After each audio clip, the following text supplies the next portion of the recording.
പരിശുദ്ധൻ്റെ അതിപരിശുദ്ധമായ കബറിടത്താൽ ധന്യമായി തീർന്നതായ ഒരു സ്ഥലത്ത് നമ്മളായിരിക്കുമ്പോൾ, അതിനേക്കാളൊക്കെ ഏറെ പരിശുദ്ധയായ ദൈവമാതാവിൻ്റെ മധ്യസ്ഥതയിൽ നമ്മളൊക്കെ അഭയപ്പെടുമ്പോൾ, കുറച്ചും കൂടെ ആത്മീയ ബോധ്യത്തിലേക്കും ആത്മീയമായ ചിന്തകളിലൂടെയും നമുക്ക് ജീവിക്കുവാനും പ്രവർത്തിക്കുവാനും ഇടയാകട്ടെ എന്ന് പ്രത്യേകിച്ച് ഓർമ്മിപ്പിക്കുകയാണ്. ഒരിക്കൽ ഞാലേകുഴി ബസേലിയോസ് ദേറായിൽ ഒരുപാട് തീർത്ഥാടകരായി കുറച്ച് കുഞ്ഞുങ്ങൾ കടന്നു വരികയാണ്.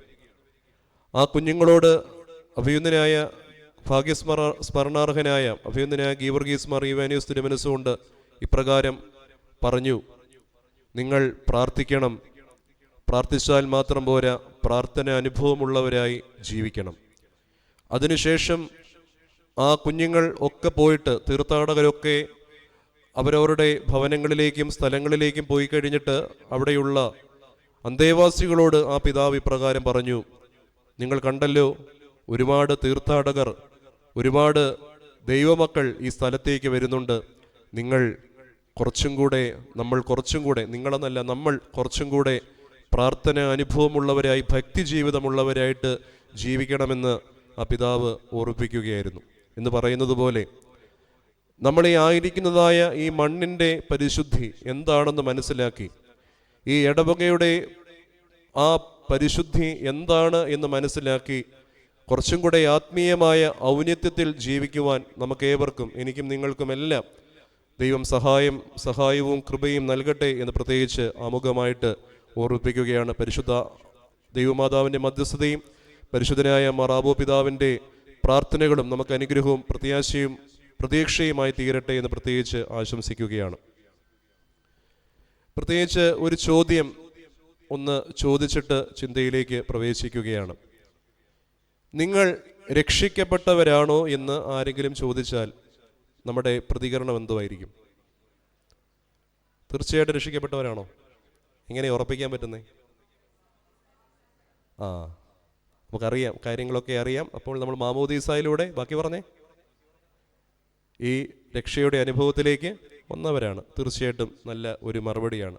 അങ്ങനെ മറുപടി പെട്ടെന്ന് സ്പോണ്ടേനിയസ് ആയിട്ട് പ്രതികരിക്കുന്ന ആളുകളൊക്കെ വളരെ കുറവായി. പ്രസംഗ സമയത്തൊക്കെ ഇങ്ങനെ ചോദ്യങ്ങൾ ചോദിക്കുമ്പം അവസാനം പ്രസംഗകൻ തന്നെ ഉത്തരം പറയേണ്ടുന്ന ഒരു രീതിയിലേക്ക് വരുന്നതായ ഒരു സാഹചര്യമുണ്ട്. പക്ഷേ പെട്ടെന്ന് നിങ്ങളെല്ലാം ഉത്തരം പറഞ്ഞു. അപ്പം നമ്മുടെ എല്ലാവരുടെയും ആത്മീയമായ ബോധ്യം വളരെയേറെ ഉണ്ട് എന്ന് വളരെയേറെ പ്രത്യാശയോടെ മനസ്സിലാക്കുകയാണ്. നമ്മൾ രക്ഷിക്കപ്പെട്ടവരാണോ എന്നുള്ള ചോദ്യത്തിന് തീർച്ചയായിട്ടും നമുക്ക് എന്തോ ഉണ്ട്, ഒരു ഉത്തരം ഉണ്ട്. എങ്ങനെയാണ് ഉത്തരം പറയുന്നത്? മാമോദീസായിലൂടെ നമ്മൾ രക്ഷിക്കപ്പെട്ടവരാണ്. പക്ഷേ നമ്മൾ ഈ രക്ഷയുടെ അനുഭവത്തിലൂടെയാണോ ജീവിക്കുന്നത് എന്നൊരു ചോദ്യം ചോദിച്ചു കഴിഞ്ഞാൽ അത് കൃത്യമായിട്ട് ഒരു ഉത്തരം പറയാൻ പറ്റുമോ? രക്ഷയുടെ അനുഭവത്തിലാണോ ജീവിക്കുന്നത്? രക്ഷിക്കപ്പെടുക എന്നുള്ളതും രക്ഷയുടെ അനുഭവത്തിൽ ജീവിക്കുക എന്നുള്ളതും വളരെയേറെ വ്യത്യസ്തമായ കാര്യങ്ങളാണ്, അല്ലേ? അപ്പം രക്ഷിക്കപ്പെട്ടോ എന്ന് ചോദിക്കുമ്പോൾ ഞാൻ രക്ഷിക്കപ്പെട്ടു എന്ന് പറയാം. മാമോദീസായിലൂടെ, കർത്താവായ യേശു ക്രിസ്തുവിലൂടെ നമ്മൾ രക്ഷയുടെ അനുഭവത്തിലേക്ക് വന്നു. പക്ഷേ ആ രക്ഷയുടെ അനുഭവത്തിലാണോ നമ്മൾ ജീവിക്കുന്നത് എന്നൊരു ചോദ്യം വീണ്ടും ചോദിച്ചാൽ നമ്മൾ എന്തോ പറയും? അങ്ങനെയാണോ ജീവിക്കുന്നതെന്ന് ചോദിച്ചാൽ ആത്മാർത്ഥമായിട്ട് പറയാൻ പറ്റുമോ? ഞാൻ രക്ഷയുടെ അനുഭവത്തിലാണ്. കർത്താവായ യേശു ക്രിസ്തുവിലുള്ളതായ, യേശു ക്രിസ്തുവിൽ കൂടെ പിതാവാം ദൈവം എനിക്ക് നൽകിയതായ, എന്നെ വിളിച്ചതായ വിളിക്ക് യോഗ്യമാം വണ്ണമാണ് ഞാനും നിങ്ങളുമെല്ലാം ജീവിക്കുന്നത് എന്ന് ചോദിച്ചാൽ ചിലപ്പോഴൊക്കെ നമ്മുടെ ഉത്തരങ്ങളൊക്കെ ഇങ്ങനെ ഒന്ന് കാറ്റിനാൽ ഉലയുന്ന ഓടകളെ പോലെ ഇങ്ങനെ മാറും.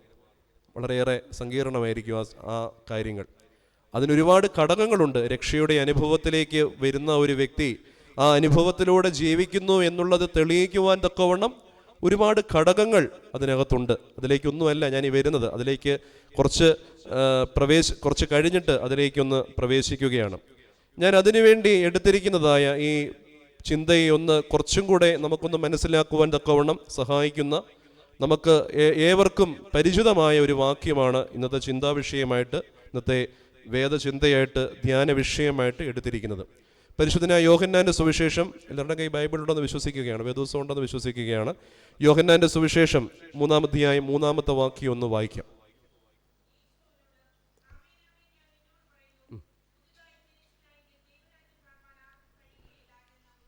യേശു അവനോട് നീ പുതുതായി ജനിച്ചില്ല എങ്കിൽ ദൈവരാജ്യം കാണുവാൻ ആർക്കും കഴിയുകയില്ല എന്ന് ഉത്തരം പറഞ്ഞു. ഇനി ഇതേപോലെ വാക്യങ്ങൾ ഇങ്ങനെ വന്നുകൊണ്ടേയിരിക്കും, എടുത്തെടുത്ത് പെട്ടെന്ന് വായിക്കണം കേട്ടോ. അപ്പം ഈ വാക്യം, അതായത് യേശു അവനോട് പുതുതായി ജനിച്ചില്ല എങ്കിൽ ദൈവരാജ്യം കാണുവാൻ തക്കവണ്ണം ആർക്കും കഴിയുകയില്ല എന്ന് സത്യമായും നിന്നോട് പറയുന്നു, കഴിയുകയില്ല എന്ന് പറഞ്ഞു അല്ലേ, എന്നുത്തരം പറഞ്ഞു. അപ്പോൾ ഇതിൻ്റെ നമുക്ക് എല്ലാവർക്കും അറിയാം, നമ്മൾ ഈ ഉപയോഗിക്കുന്ന വേദപുസ്തകം എന്ന് പറയുന്നത് മലയാളം ബൈബിളാണ് അല്ലേ, മലയാളം ബൈബിളാണ്. വേറെ ഏതെങ്കിലും വേർഷൻസ് ഇരിപ്പുണ്ടോ കയ്യിൽ? ഏതെങ്കിലും ബൈബിൾ വേറെ ഏതെങ്കിലും ഇരിപ്പുണ്ടോ? ഇല്ല, എല്ലാവരുടെയും കയ്യിൽ ഈ ബൈബിളല്ലേ. അപ്പം ഈ ബൈബിളിൻ്റെ, നമ്മുടെ വിശുദ്ധ വേദപുസ്തകത്തിൻ്റെ മൂലഭാഷ ഏതാ പറഞ്ഞോ? ഒരു എബ്രായ എന്നൊരു ഉത്തരം പറഞ്ഞു, അടുത്ത ഒരു ഭാഷയും കൂടെ ഉണ്ട്, ഏതാ? ഹീബ്രു. അപ്പം എബ്രായ ഭാഷ ഏതിൻ്റെ മൂലഭാഷയാണ്? എബ്രായ ഭാഷ ഏതിൻ്റെ മൂലഭാഷയാണ്? ഇതിൻ്റെയാ? എബ്രായ ഭാഷ ഏത് വേദപുസ്തകത്തിലെ ഏത് ഭാഗത്തിൻ്റെ മൂലഭാഷയാണ്? ബൈബിളിന് 2 മൂലഭാഷകളുണ്ട്, ഒന്ന് എബ്രായ ഭാഷ, 2 ഗ്രീക്ക് ഭാഷ. രണ്ടും ശരിയാ. എന്നാൽ എബ്രായ ഭാഷ ഏതിൻ്റെ റൂട്ട് ലാംഗ്വേജ് ആണ്? ഏതിൻ്റെ ഭാഷയാണ്? ഏതാ? പഴയ നിയമത്തിൻ്റെ. ശരിയാ. എന്നാൽ പുതിയ നിയമത്തിൻ്റെ ഭാഷ ഏതാ? ഗ്രീക്ക് ഭാഷയാണ്, യവനായ ഭാഷയാണ്, ഗ്രീക്ക് ഭാഷയാണ്. എന്നാൽ ഈ ഗ്രീക്ക് ഭാഷയിൽ നിന്ന് മലയാളത്തിലേക്ക് വേദപുസ്തകം തർജ്ജമ ചെയ്യുന്ന കാലഘട്ടം, അല്ലെങ്കിൽ എബ്രായ ഭാഷയിൽ നിന്നും അതുപോലെ ഗ്രീക്ക് ഭാഷയിൽ നിന്നും വിശുദ്ധ വേദപുസ്തകം തർജ്ജമ ചെയ്യുന്നതായ ഒരു കാലഘട്ടമുണ്ട്. 1800-ന്റെ, അതായത് 19-ാം നൂറ്റാണ്ടിൻ്റെ ആദ്യത്തെ കാലഘട്ടത്തിലാണ് വില്യം കേറി, അതായത് CMS മിഷണറിമാർ ഈ ഇന്ത്യയിലേക്ക് കടന്നു വന്നിട്ടാണ് ആദ്യമായിട്ട് ഈ തർജ്ജമ ചെയ്യാനുള്ളതായ ജോലിയിലേക്ക് പ്രവേശിക്കുന്നത്. എന്നാൽ ആ കാലഘട്ടത്തിൽ തന്നെ മലയാളത്തിൽ തന്നെ വിശുദ്ധ വേദപുസ്തകത്തിലെ പുതിയ നിയമത്തിലെ 4 സുവിശേഷങ്ങൾ ഭാഷാന്തരം ചെയ്ത ഒരു പിതാവുണ്ട്. ആരാന്നറിയാമോ? ഏതാ? ഹെർമൻ ഗുണ്ടട്ട് മാത്രമല്ല. ഹെർമൻ ഗുണ്ടട്ട് അത് പിന്നീട് CMS മിഷണറിമാരുടെ പ്രവർത്തന ഫലമായിട്ട് അദ്ദേഹം മലയാള ഭാഷയ്ക്ക് ഒരു ലിപിയുടെ സ്വാധീനം ഉണ്ടാക്കിയെടുത്തിട്ട് അത് പിന്നീട് അദ്ദേഹം അത് മലയാളത്തിൽ അത് അച്ചടിച്ചു എന്നുള്ളതാണ്. ആദ്യത്തെ മലയാളം ബൈബിൾ അച്ചടിച്ച വ്യക്തിയാണ് ഹെർമൻ ഗുണ്ടട്ട്. ഇത് പരിഭാഷപ്പെടുത്തുന്നതൊക്കെ വില്യം കേറിയുടെ കാലഘട്ടത്താണ്. അതിനുശേഷം ഹെർമൻ ഗുണ്ടറിൻ്റെ കാലഘട്ടത്തിലാണ് അത് അത് അച്ചടിച്ച് വരുന്നത്. എന്നാൽ അതിനുമൊക്കെ മുമ്പ് നമ്മുടെ 4 സമവീക്ഷണ സുവിശേഷങ്ങൾ, അല്ലെങ്കിൽ 4 സുവിശേഷങ്ങൾ ഈ മലയാള ഭാഷയിലേക്ക് തർജ്ജമ ചെയ്ത ഒരാളുണ്ട്. ആരാന്നറിയാമോ? ആരാ? ഫിലിപ്പോസ് റമ്പാൻ, കായംകുളം ഫിലിപ്പോസ് റമ്പാച്ചൻ അല്ലേ. നമ്മുടെ അടൂർ കണ്ണങ്കോട്ട് പള്ളിയിൽ കബറടങ്ങിയിരിക്കുന്ന കായംകുളം ഫിലിപ്പോസ് റമ്പാച്ചൻ്റെ കാലഘട്ടത്തിലാണ്, അദ്ദേഹമാണ് സുറിയാനി പെഷീത്തായിൽ നിന്ന് 4 സുവിശേഷങ്ങൾ തർജ്ജമ ചെയ്തത്. അപ്പോൾ ഇതൊക്കെ മനസ്സിലാക്കിയിരിക്കണം കേട്ടോ. നമ്മുടെ ക്രിസ്തീയ വിശ്വാസത്തിലേക്ക് കടന്നു വരുമ്പോഴും ബൈബിൾ നമ്മൾ കയ്യിലെടുക്കുമ്പോഴും ഈ ഒരു ചില കാര്യങ്ങളൊക്കെ മനസ്സിലാക്കി ചിന്തിച്ചിട്ട് വേണം നമ്മൾ എന്തോ ചെയ്യേണ്ടത്, തുറക്കാൻ വേണ്ടി. അല്ലാതെ വെറുതെ ഒരു പുസ്തകം വായിക്കുന്ന ലാഘവത്തിലോ, അല്ലെങ്കിൽ വെറുതെ ഒരു മതഗ്രന്ഥം വായിക്കുന്ന ഒരു ലാഘവത്തിലോ ഒന്നും വേദപുസ്തകം കൈകാര്യം ചെയ്യാതെ കുറച്ചും കൂടെ ഇതിൻ്റെ എങ്ങനെയാണ് നമ്മുടെ കയ്യിലേക്ക് ഈ പുസ്തകം കടന്നു വന്നത് എന്നുള്ളതായ, നമ്മുടെ മലയാളത്തിലേക്ക് ഈ പുസ്തകം എങ്ങനെ കടന്നു വന്നു എന്നുള്ളതായ ഒരു ബോധ്യം നമുക്ക് ആവശ്യമാണ്. അപ്പം നമ്മൾ വിശുദ്ധ വേദപുസ്തകം വായിക്കുമ്പോൾ, ഒരു അധ്യായം പഠിക്കാൻ ശ്രമിക്കുമ്പോൾ, ഒരു വേദപുസ്തകത്തിലെ ഒരു ടെക്സ്റ്റ് അല്ലെങ്കിൽ ഒരു അധ്യായം, ഒരു വാക്യം പഠിക്കാൻ ശ്രമിക്കുമ്പം നമ്മൾ എന്തിൻ്റെയും കൂടെ ധാരണ നമുക്ക് വേണമെന്നറിയാമോ? മൂലഭാഷയായ ഏത് ഭാഷയിലാണോ അത് എഴുതപ്പെട്ടത് ആ ഭാഷയും കൂടെ നമ്മൾ എന്തോ ചെയ്യണം, ഒന്ന് മനസ്സിലാക്കാൻ പറ്റണം. നമ്മുടെ സാധാരണ ജീവിതത്തിലൊന്നും നമുക്ക് സാധാരണക്കാർക്കൊന്നും ഗ്രീക്ക് ഭാഷയോ എബ്രായ ഭാഷയോ ഒന്നും പഠിക്കാൻ പറ്റത്തില്ല. പക്ഷേ ഞങ്ങളെപ്പോലെയുള്ളവരുടെ ചുമതലയാണ് എന്തോ ചെയ്യേണ്ടത്. ഞങ്ങൾ 5 വർഷം സെമിനാരിയിൽ പഠിച്ച് ഈ ഭാഷയൊക്കെ പഠിച്ച് ഈ വേദപുസ്തകമൊക്കെ കഴിവുള്ളിടത്തോളം തർജ്ജമ ചെയ്യാനൊക്കെ പഠിപ്പിച്ച് വിട്ടതിൻ്റെ ലക്ഷ്യം എന്തുവാ? നിങ്ങളെ അത് പഠിപ്പിക്കുക എന്നുള്ളതായ ഉദ്ദേശത്തില്ല. അപ്പം ഈ വേദഭാഗം ഒന്നുകൂടെ വായിക്കാം നമുക്ക്. ആ വേദഭാഗം 3:3 ഇപ്രകാരമാണ് പറയുന്നത്: യേശു അവനോട്, ആമേൻ ആമേൻ ഞാൻ നിന്നോട് പറയുന്നു, പുതുതായി ജനിച്ചില്ല എങ്കിൽ ദൈവരാജ്യം കാണുവാൻ ആർക്കും കഴിയുകയില്ല. അപ്പം ഞാനിതൊന്ന് ഗ്രീക്കിൽ വായിക്കട്ടെ, കുഴപ്പമുണ്ടോ? വായിച്ചാൽ നിങ്ങൾക്ക് വല്ല തോന്നുമോ? ഇല്ലല്ലോ. വായിക്കാം. ഇയാൻ മേ ടിസ് ഗനത്തേൻ അനോത്തേൻ ഓ ഡുനാറ്റായി ഐഡിൻ ടെൻ ബസേലിയൻ ടു തെയോ. വല്ല മനസ്സിലായോ? ഒന്നും മനസ്സിലായില്ല അല്ലേ? ഒന്നുകൂടെ വായിക്കാം. ഇയാൻ മേ ടിസ് ഗനത്തെ അനോത്തേൻ ഓ ഡുനാറ്റായി ഐഡിൻ ടെൻ ബസേലിയൻ ടു തിയോ. ഒന്ന് പറയട്ടെ, അതിൻ്റെ അർത്ഥം മനസ്സിലാക്കി പറയട്ടെ. ഇയാൻ മേ എന്ന് പറഞ്ഞ ഇഫ് നോട്ട്, ഇയാൻ മേ എന്ന് പറഞ്ഞ ഇഫ് നോട്ട്, ടിസ് എനി വൺ. ഗനത്തെ എന്ന് പറഞ്ഞാൽ ബോൺ ഫ്രം, അനോത്തെ എന്ന് പറഞ്ഞ ഫ്രം എബോവ്, ഓ ഡുനാറ്റായി not he's able to see the kingdom ഐഡിൻ ടെൻ ബസേലിയൻ ടു തിയോ, able to see the kingdom of God. അതായത് if not any one be born from above he is not able to see the kingdom of God. ഇങ്ങനെയാണ് പഠിക്കുന്നത്. ആ വാക്യത്തിൻ്റെ യഥാർത്ഥ ഘടന ഇങ്ങനെയാണ്. അതിനകത്ത് നമുക്ക് ചിന്തിക്കുവാൻ തക്കവണ്ണം പ്രധാനമായിട്ടുള്ള ഒരു വാക്കുണ്ട്. ഏതാണെന്നറിയാമോ? ഇത് വാക്കാം. ഒരു പഠനം പോലെ ഞാൻ ഈ ദിവസത്തിലെ ഈ ചിന്ത കൊണ്ടുവന്നേ. അല്ലാതെ ഒരു പ്രസംഗം എന്നുള്ള ഒരു രൂപത്തേക്കാളൊക്കെ മാറിയിട്ട് നമുക്കൊരു വേദപുസ്തകത്തിൻ്റെ ഒരു ഭാഗം ഒന്ന് പഠിക്കാൻ തക്കവണ്ണം ശ്രമിക്കണം.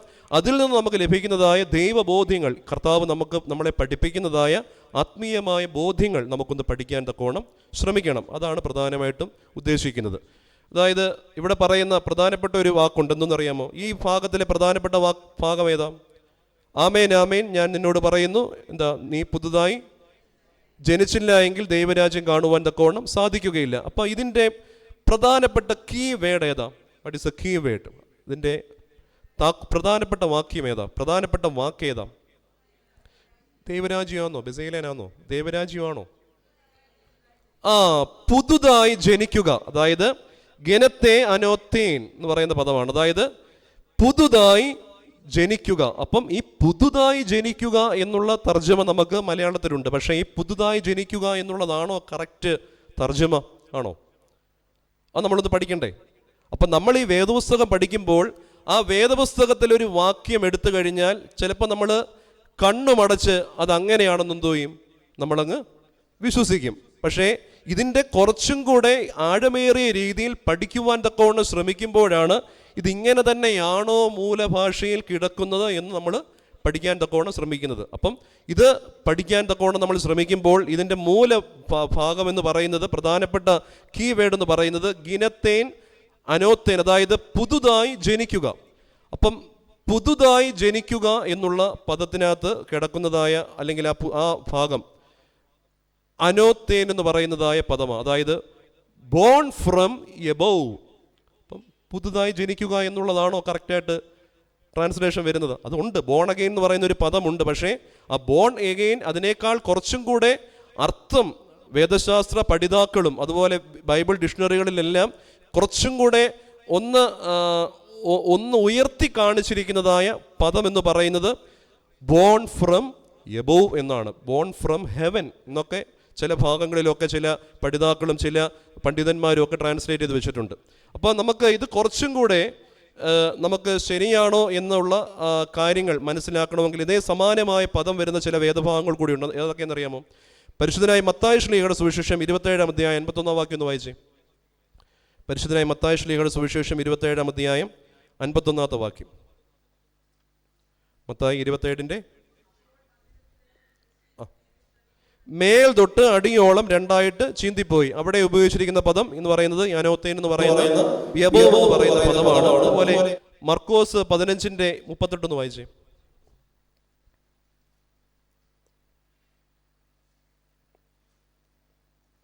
മർക്കോസ് 15-38 അതും സെയിം തന്നെയായിരിക്കും.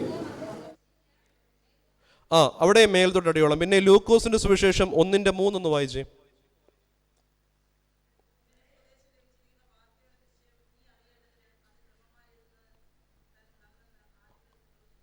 അവിടെ ഉപയോഗിച്ചിരിക്കുന്നത് സമമായ ഒരു പദമാണ്. അതുപോലെ വീണ്ടും യോഹന്നാന്റെ സുവിശേഷം 3:7 ഉണ്ട്. അതുപോലെ യോഹന്നാന്റെ സുവിശേഷം 3:31 ഈ സമാനമായ പദമാണ് ഉപയോഗിച്ചിരിക്കുന്നത്. എന്ന് പറഞ്ഞു കഴിഞ്ഞാൽ, അതായത് ഈ പദം എന്ന് പറഞ്ഞു കഴിഞ്ഞാൽ അത് ഉയരത്തിൽ നിന്ന്, മുകളിൽ നിന്ന് എന്നുള്ളതായ പദമാണ്. അപ്പം മുകളിൽ നിന്ന്, ഉയരത്തിൽ നിന്ന് നമ്മൾ എന്തോ ചെയ്യണം?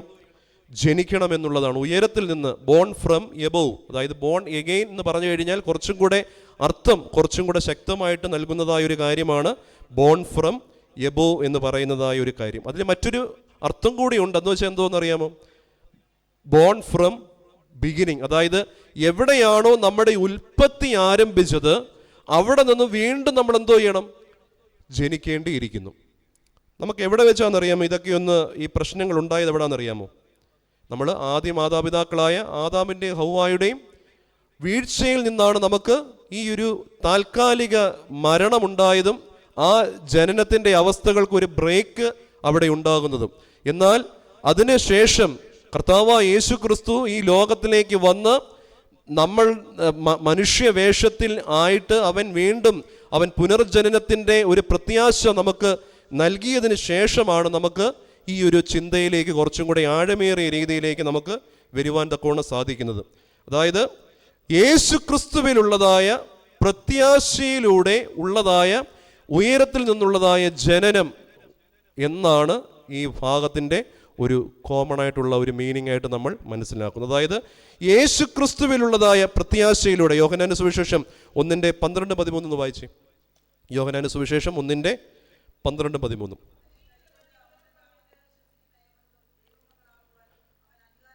അതെ, അതായത് വീണ്ടും 13 വാക്യം കൂടെ വായിച്ചേ.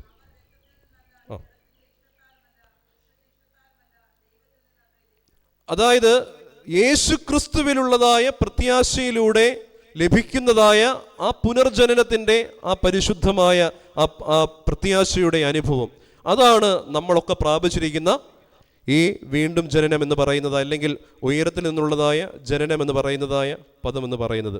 യേശു ക്രിസ്തുവിൽ നമുക്ക് പ്രത്യാശിക്കുമ്പോഴുള്ളതായ കിട്ടുന്നതായ ഒരു പുത്ര പദവിയുണ്ട്. അതാണ് യോഹന്നാന്റെ സുവിശേഷം 1-12 വാക്യത്തിൽ പറയുന്നതിൻ്റെ ഏകജാതനായ ഒന്നിടത്ത് വായിച്ച ആ വാക്യം. യോഹന്നാന്റെ സുവിശേഷം 1:12 വായിച്ചേ.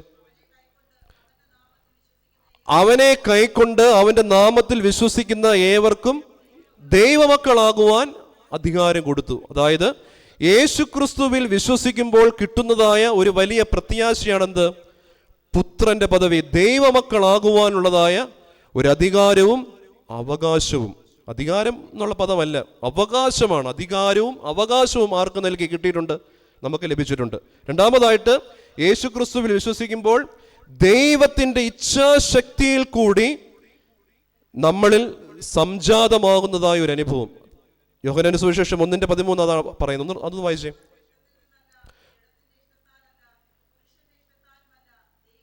ദൈവത്തിൽ നിന്നത്രേ, ദൈവത്തിൻ്റെ ഇഷ്ടത്താൽ അത്രേ ജനിക്കുന്നത്. അപ്പോൾ ഉയരത്തിൽ നിന്നുള്ളതായ ജനനം എന്ത് എന്ന് ചോദിച്ചു കഴിഞ്ഞാൽ യേശു ക്രിസ്തുവിൽ വിശ്വസിക്കുമ്പോൾ ലഭിക്കുന്നതായ പുത്ര പദവിയും അതുപോലെ യേശു ക്രിസ്തുവിൽ വിശ്വസിക്കുമ്പോൾ നമ്മളിൽ സംജാതമാകുന്നതായ ദൈവത്തിൻ്റെ ഇച്ഛാശക്തിയും കൂടെ ചേരുന്നതാണ് ഉയരത്തിൽ നിന്നുള്ളതായ ജനനം എന്ന് പറയുന്നത്. അപ്പോൾ നമ്മുടെ ജീവിതത്തിൽ നമുക്ക് ആ ഒരു ജനനത്തിൻ്റെ ആ ഒരു വലിയ കൃപയുടെ അനുഭവത്തിൽ നമ്മൾ ജീവിക്കുന്നുണ്ടോ എന്ന് ചോദിച്ചു കഴിഞ്ഞാൽ നമുക്ക് എത്രത്തോളം അതിന് പോസിറ്റീവായിട്ട് നമുക്ക് റെസ്പോണ്ട് ചെയ്യാൻ തക്കോണം സാധിക്കുമെന്നുള്ളതും നമ്മൾ എന്തോ ചെയ്യണം? കുറച്ചും കൂടി ആഴമേറിയ രീതിയിൽ ചിന്തിക്കണം. ഞാൻ ആ പുത്ര പദവിക്ക് ഒത്തവണ്ണമാണോ ജീവിക്കുന്നത്, അല്ലെങ്കിൽ എന്നിലൂടെ പ്രവർത്തിക്കുന്നത്, എന്നിലൂടെ വ്യാപരിക്കുന്നത് ദൈവത്തിൻ്റെ ഇച്ഛാശക്തിയാണോ അതോ ജഡത്തിൻ്റെ ഇച്ഛാശക്തിയാണോ എന്നും വിശുദ്ധമായിട്ട് വിശകലനം ചെയ്ത് ചിന്തിച്ച് മനസ്സിലാക്കേണ്ടുന്നതായ ഒരു അനുഭവം കൂടിയാണ് നമ്മുടെ ഈ ഭാഗത്തെ പറ്റി ചിന്തിക്കുമ്പോൾ നമുക്കുണ്ടാകേണ്ടുന്ന ഒരു അനുഭവം. അപ്പം ഉയരത്തിൽ നിന്നുള്ളതായ ജനനം എന്താണെന്ന് നമുക്കൊന്ന് ചിന്തിക്കുവാൻ തക്കോണം ഈ പകൽ സമയത്തെ ധ്യാനമായിട്ട് നമുക്കൊന്ന് ചിന്തിച്ച് മനസ്സിലാക്കുവാൻ തക്കോണം നമുക്ക് ഇടയായി തീരട്ടെ. ഒന്നാമത്തെ ഒരു അനുഭവം എന്താണ് ഉയരത്തിൽ നിന്നുള്ളതായ ജനനം എന്നുള്ളതിന് ഒന്നാമത്തെ ഒരു അനുഭവമായിട്ട്, ഒരു ചിന്തയായിട്ട് നമ്മൾ മനസ്സിലാക്കുന്നത് മാമോദീസയാണ്. എന്ത്? ഉയരത്തിൽ നിന്നുള്ളതായ ജനനം. എന്താണ് മാമോദീസ എന്ന് പറയുന്ന പദം? മാമോദീസ അതിൻ്റെ അർത്ഥം ഒന്നും അറിയാമോ? ഇതുവരെ പറഞ്ഞ കാര്യങ്ങളൊക്കെ മനസ്സിലായോ? എന്താണ് അതിൻ്റെ പ്രത്യേകത? ഉയരത്തിൽ നിന്നുള്ളതായ ജനനം എന്ന് പറഞ്ഞാൽ എന്താ? യേശുക്രിസ്തുവിൻ്റെ യേശുക്രിസ്തുവിലുള്ളതായ പ്രത്യാശയിൽ നമ്മൾ വീണ്ടും അല്ലെങ്കിൽ ജനിപ്പിക്കപ്പെടുന്നതായ ഒരു അനുഭവമാണ് ഉയരത്തിൽ നിന്നുള്ളതായ ജനനം. അതിൽ കൂടെ ലഭിക്കുന്ന രണ്ട് പ്രധാനപ്പെട്ട ഒരു കൃപകൾ എന്തൊക്കെയാണ്? ഒന്ന്, പുത്രപദവി. രണ്ട്, ദൈവത്തിൻ്റെ ഇച്ഛാശക്തി നമ്മളിൽ ആയിത്തീരുന്നതായി, ദൈവത്തിൻ്റെ ഇച്ഛാശക്തിക്ക് അനുസൃതമായി നമുക്ക് ജീവിക്കുവാൻ തക്കോണം നമ്മളെ ശക്തീകരിക്കുന്നതായ ഒരു അനുഭവം. അപ്പോൾ നമുക്ക് എങ്ങനെയാണ് നമുക്ക് ഉയരത്തിൽ നിന്ന് ജനിക്കുവാൻ തക്കവണ്ണം നമുക്ക് സാധിക്കുന്നത്? ഒന്നാമത്തെ ചിന്തയാണ് പങ്കുവയ്ക്കുവാൻ തക്കവണ്ണം ഇപ്പോൾ പോകുന്നത്. മാമോദീസയാണ് ഉയരത്തിൽ നിന്നുള്ളതായ ജനനം എന്ന് പറയുന്നത്. അതായത് മാമോദീസ എന്ന് പറഞ്ഞ പദത്തിൻ്റെ അർത്ഥം എന്താ? സ്നാനം. അതിൻ്റെ വാക്യാർത്ഥം എന്താ? ബാപ്റ്റിസം. ബാപ്റ്റിസ്മോ എന്ന് പറയുന്ന ഗ്രീക്ക് പദമുണ്ട്. അതുപോലെ മാമോദീസോ എന്ന് പറയുന്ന പദം എന്ന് പറഞ്ഞാൽ ഇത് ഗ്രീക്കിൽ നിന്ന് ബാപ്റ്റിസം എന്ന് പറയുന്ന, ബാപ്റ്റിസ്മോ എന്ന് പറയുന്ന പദത്തിൽ നിന്ന് വന്നതായ ഒരു സുറിയാനി, അത് ഗ്രീക്ക് സുറിയാനിയിൽ എഴുതിയ ഒരു കാര്യമാണ്. അപ്പം അതിൻ്റെ മറ്റൊരു അർത്ഥം പിതാക്കന്മാർ കൊടുക്കുന്നുണ്ട്, മറ്റൊരു ട്രാൻസ്ലേഷൻ സുറിയാനി പിതാക്കന്മാർ കൊടുക്കുന്നുണ്ട്. മൗലോദോദ് മെൻതറീഷു എന്ന് പറയുന്ന പദമാണെന്ത്? മാമോദീസായ്ക്ക് പിതാക്കന്മാർ കൊടുക്കുന്നതായ ഒരു കാര്യം. ഇതൊക്കെ ഒന്ന് കുറിച്ച് വെച്ചാൽ നല്ലതായിരിക്കും കേട്ടോ. നാളെ എവിടെയെങ്കിലും നമുക്കൊന്ന് കാണുമ്പോഴൊക്കെ നമുക്കൊന്ന് പഠിക്കാൻ തക്കോണം സാധിക്കും. ബുക്കുള്ളവരൊന്ന് കുറിച്ച് വെച്ചേക്കണം. മാമോദീസായ്ക്ക് പിതാക്കന്മാർ കൊടുക്കുന്നതായ ഒരു പദമുണ്ട്, മൗലോദോ ദു മെൻതറീഷു എന്ന് പറയുന്നത്. അതായത് ഉയരത്തിൽ നിന്നുള്ളതായ ജനനം എന്നാണ് ഉദ്ദേശിക്കുന്നത്. എന്നാൽ ഈ ഉയരത്തിൽ നിന്നുള്ളതായ ജനനം പരിശുദ്ധമായ മാമോദീസായിലേക്ക് അത് നമ്മൾ കൊണ്ടുവരുമ്പോൾ അവിടെ രണ്ട് രീതിയിലാണ് മാമോദീസായിൽ നമ്മൾ പുനർജനിക്കപ്പെടുന്നത്. എങ്ങനെയൊക്കെയാ?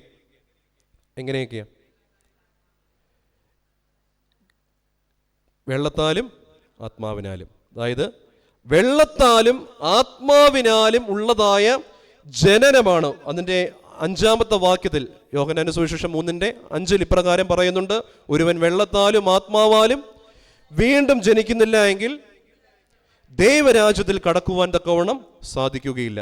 അപ്പോൾ എന്താണ് ഈ വെള്ളത്തിൻ്റെ പ്രത്യേകത? വെള്ളം, it is a peculiarity of water. അതായത് എന്താണ് വെള്ളത്തിൻ്റെ പ്രത്യേകത? വേദപുസ്തകത്തിൻ്റെ അടിസ്ഥാനത്തിലും നമ്മുടെ സഭാ വിശ്വാസത്തിൻ്റെ, നമ്മുടെ സഭാ ജീവിതത്തിൻ്റെ അടിസ്ഥാനത്തിലും, സത്യവിശ്വാസത്തിൻ്റെ അടിസ്ഥാനം എന്താ വെള്ളത്തിൻ്റെ പ്രത്യേകത? യേശു ക്രിസ്തു യോർദാനിൽ മുങ്ങി, അതൊരു ഉത്തരം, അതൊരു കാര്യം. അടുത്തത് എന്താണ്? അടുത്ത പ്രത്യേകത എന്താ വെള്ളത്തിൻ്റെ പ്രത്യേകത?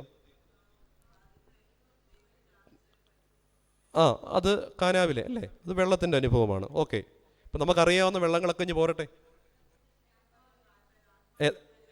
വെള്ളത്തിൽ ദൈവത്തിൻ്റെ ആത്മാവ്. ഓക്കെ, ഇനിയും പറഞ്ഞോ. നമുക്കറിയാവുന്ന വെള്ളത്തിൻ്റെ പ്രത്യേകതകളൊക്കെ ഇഞ്ഞ് പോരട്ടെ.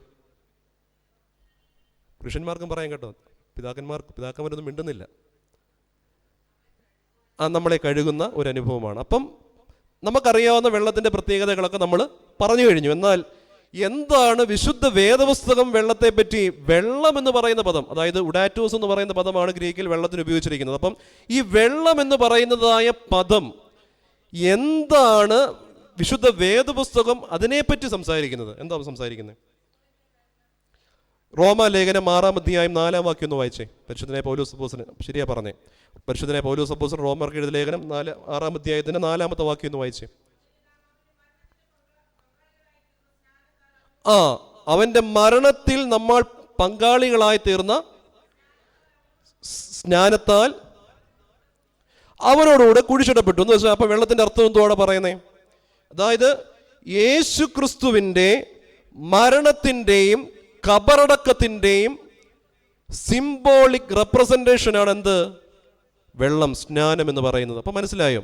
യേശു ക്രിസ്തുവിന്റെ റോമാലേഖനം 6-ാം 4 എവിടെയാ വായിക്കുന്നതെന്ന് അറിയാമോ? എവിടെ ഈ ഭാഗം വായിക്കുന്നത്? വല്ല ഗ്രാഹ്യമുണ്ടോ? നമ്മളൊക്കെ ഇടിയപ്പവും ചിക്കൻ കറിയും കഴിക്കുന്ന ഒരു ദിവസമാണ്. അപ്പം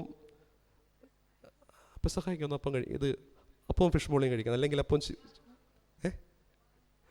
ഏതാ കുർബാന ഭക്ഷിക്കുമ്പോഴാണോ നമ്മൾ പഠിക്കുന്നത്?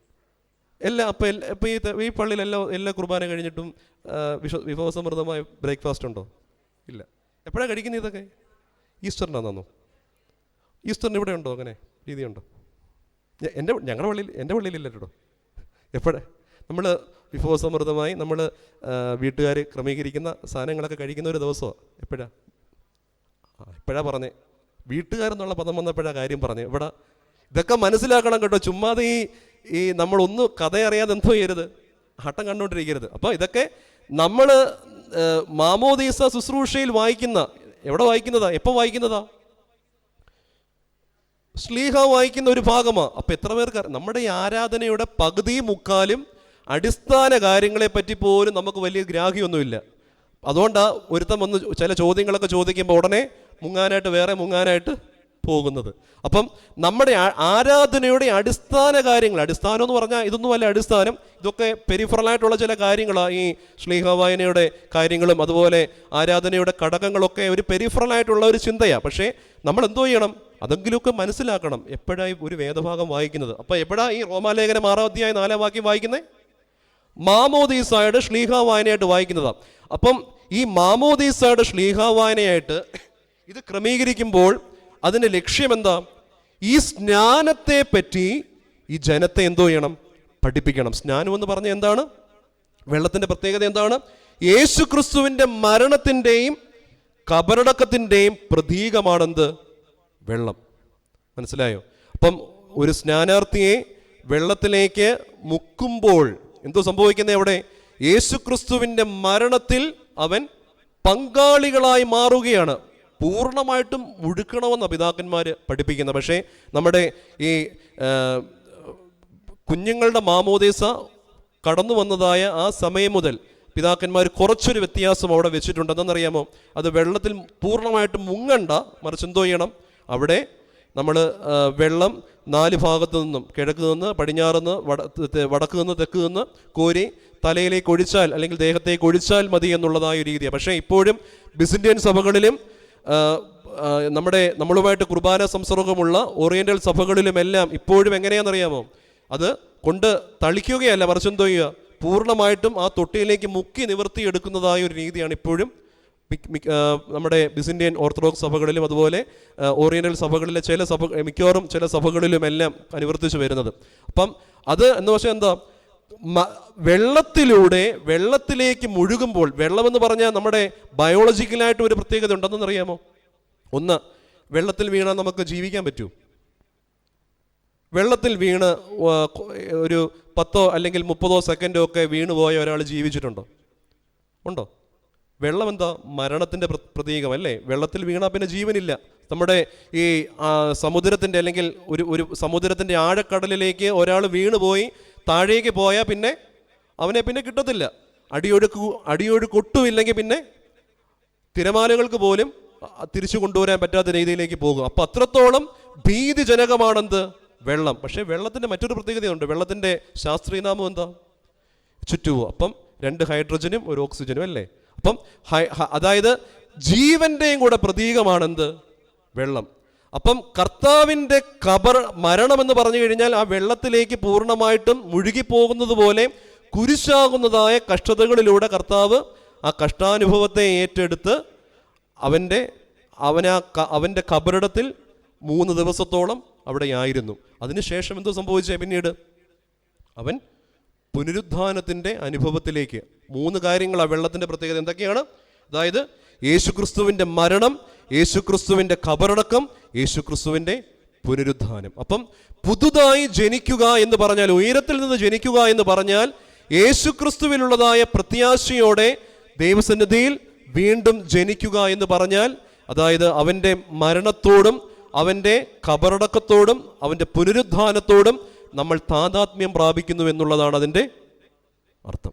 അപ്പം ഇത് മനസ്സിലാക്കി വേണം നമ്മൾ എന്തോ ചെയ്യേണ്ടത്? ഈ ഒരു ഭാഗത്തെ നമ്മൾ മാമോദീസായി നമ്മൾ ഈ ഭാഗത്തെ നമ്മൾ എന്തോ ചെയ്യേണ്ടത്? സമീപിക്കേണ്ടത്. അപ്പം ദൈവസന്നിധിയിൽ ഈ വെള്ളത്തിലൂടെ മുഴുകുമ്പോൾ ഇനിയെങ്കിലും ആരെങ്കിലും ചോദിച്ചാൽ പറഞ്ഞു കൊടുക്കണം, വെള്ളം എന്ന് പറഞ്ഞാൽ എന്തുകൊണ്ട് നിങ്ങൾ വെള്ളത്താലും ആത്മാവാലും ജനിക്കണമെന്ന് ആരെങ്കിലും ഒരു ചോദ്യം ചോദിച്ചാൽ ഇപ്രകാരം പറയണം: വെള്ളം എന്ന് പറയുന്നത് റോമാലേഖനം 6 അധ്യായം 4 വാക്യത്തിൻ്റെ അടിസ്ഥാനത്തിൽ എന്താണ്? കർത്താവിൻ്റെ മരണത്തിൻ്റെയും കബറടക്കത്തിൻ്റെയും പുനരുദ്ധാനത്തിൻ്റെയും പ്രത്യാശയാണ് വെള്ളം സിംബലൈസ് ചെയ്യുന്നതെന്ന് ആൾക്കാരോട് അല്ലെങ്കിൽ മറ്റുള്ളവരോട് പറഞ്ഞ് പഠിപ്പിക്കുവാൻ, ഒരു തലമുറയെ പറഞ്ഞ് പഠിപ്പിക്കുവാൻ നമുക്ക് സാധിക്കണം. വീണ്ടും ആത്മാവിൽ ജനിക്കുക എന്ന് പറഞ്ഞാൽ എന്താ? ആത്മാവിൽ ജനിക്കുക. റോമാലേഖനം 6:4 വീണ്ടും എടുത്തേ.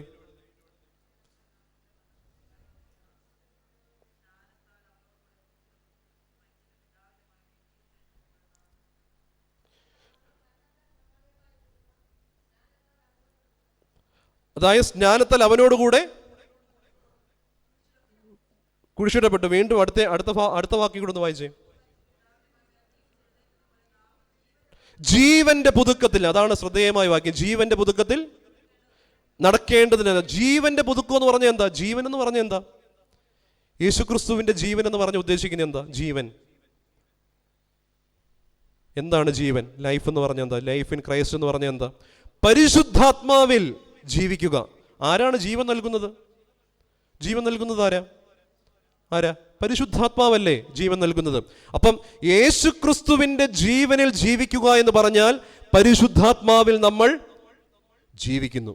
അതായത് പുനരുദ്ധാനം ചെയ്താൽ മാത്രം പോരാലോ, ജീവിക്കണ്ടേ? എങ്ങനെയാണ് ജീവിക്കുന്നത്? യേശുക്രിസ്തുവിൽ നമ്മൾ മരിച്ച് ഖബറടക്കപ്പെട്ട് പുനരുദ്ധാനം ചെയ്ത് പരിശുദ്ധാത്മാവിൽ നമ്മൾ വീണ്ടും എന്തോ ചെയ്യുന്നു? ജീവിച്ചുകൊണ്ടേ. നിത്യമായിട്ട് നമ്മളെല്ലാം ജീവിച്ചുകൊണ്ടിരിക്കുന്നു. ഈ ജീവിതത്തിന് എന്തോ ഇല്ല, അവസാനമില്ല, അല്ലേ? ഇതിനാണ് അവസാനമില്ലാത്ത ജീവൻ എന്ന് പറയുന്നത്. മനസ്സിലായോ? അതാണ് ഈ ഒന്നാമത്തെ മരണത്തിന് നമ്മളിലുള്ളതായ ആത്മജീവനെ നശിപ്പിക്കുവാൻ തക്കോണം എന്തോ ചെയ്യത്തില്ല, സാധിക്കത്തില്ല. നമ്മുടെ ബയോളജിക്കൽ ഡെത്തിന്, അതായത് നമ്മളൊക്കെ അനുഭവിക്കുന്നതായ നമ്മുടെ സ്വാഭാവികമായ മരണത്തിന് ഒരിക്കലും നമ്മുടെ ആത്മജീവനെ കെടുത്തിക്കളയുവാൻ തക്കോണം സാധിക്കുകയില്ല. ആത്മജീവനെ കർത്താവ് എന്താ പറയുന്നേ? ശരീരത്തെ കൊല്ലുവാൻ കഴിയുന്നവരെന്തോ ചെയ്യണ്ട, നിങ്ങളെന്തോ ചെയ്യണ്ട, ഭയപ്പെടേണ്ട. പക്ഷെ ആരെയാ ഭയപ്പെടേണ്ടത്? ശരീരത്തെയും ആത്മാവിനെയും അഗ്നിനരകത്തിൽ ഇടുവാൻ കഴിയുന്നവരെ തന്നെ നിങ്ങളെന്തോ ചെയ്യണം? ഭയപ്പെടണം. അപ്പം എന്താണ്? ആത്മാവിനെ നശിപ്പിക്കുവാൻ ആർക്കാ അധികാരമുള്ളത്? ദൈവത്തിന് മാത്രമേ ഉള്ളൂ. അപ്പം രണ്ടാമത്തെ മരണം എന്ന് പറഞ്ഞാൽ എന്താ? ആത്മാവിനെ നശിപ്പിക്കുന്നതായ മരണമാണ് രണ്ടാമത്തെ മരണം. പക്ഷേ ദൈവസന്നിധിയിൽ യേശുക്രിസ്തുവിന്റെ മരണത്തിന്റെയും യേശുക്രിസ്തുവിന്റെ ഖബറടക്കത്തിന്റെയും യേശുക്രിസ്തുവിന്റെ പുനരുദ്ധാനത്തിന്റെയും പ്രത്യാശയിൽ വീണ്ടും ജനനം പ്രാപിച്ച്, ഉയരത്തിൽ നിന്ന് ജനനം പ്രാപിച്ച് പരിശുദ്ധാത്മാവിന്റെ കൃപയിൽ ജീവിക്കുന്നതായ ഒരു വ്യക്തിയെ സംബന്ധിച്ച് അവൻ എന്തോ ഇല്ല, ആത്മമരണമില്ല. അവൻ നിത്യമായിട്ട് ദൈവസന്നിധിയിൽ ആയിത്തീരും. അതുകൊണ്ടാണ് നമ്മുടെ മാമോദീസ ശുശ്രൂഷയിൽ എല്ലാ റൂഷ്മാകൾക്കും ഇങ്ങനെയാ പറയുന്നേ, ബെസ്മോദാബോ വദബറോ വദറൂഹോ ഹായോ കാദീശോ ലഹായേ ദലവോലാം എന്നുപയോഗിക്കുന്ന 2 കൂദാശകളേ ഉള്ളൂ. ഒന്ന് പരിശുദ്ധമായ മാമോദീസ, അതിലുപയോഗിക്കുന്ന റൂഷ്മാകളെല്ലാം ലഹായേ ദലവോലം, നിത്യജീവനിലേക്കുള്ളതായ റൂഷ്മായ. രണ്ടാമത്തെ കൂദാശ എന്ന് പറയുന്ന പട്ടംകൊട കൂദാശ, അതിൽ ഉപയോഗിക്കുന്നതായ റൂഷ്മ എന്ന് പറയുന്നത് നിത്യജീവനിലേക്കുള്ളതായ റൂഷ്മയാണ്. മൂന്നാമതായിട്ട് പള്ളി കൂദാശയുടെ റൂഷ്മ, അതിൽ ഉപയോഗിക്കുന്ന എന്താണ്? അവിടെയും നിത്യജീവനിലേക്കുള്ളതായ റൂഷ്മായ. അപ്പം യേശുക്രിസ്തുവിന്റെ വെള്ളത്താലും ആത്മാവാലും നമ്മൾ ജനിച്ചു എന്ന് പറഞ്ഞു കഴിഞ്ഞാൽ ഇങ്ങനെ ഈ ചിന്ത നമ്മളിലേക്കൊന്ന് ഊട്ടി ഉറപ്പിക്കണം. എന്താ?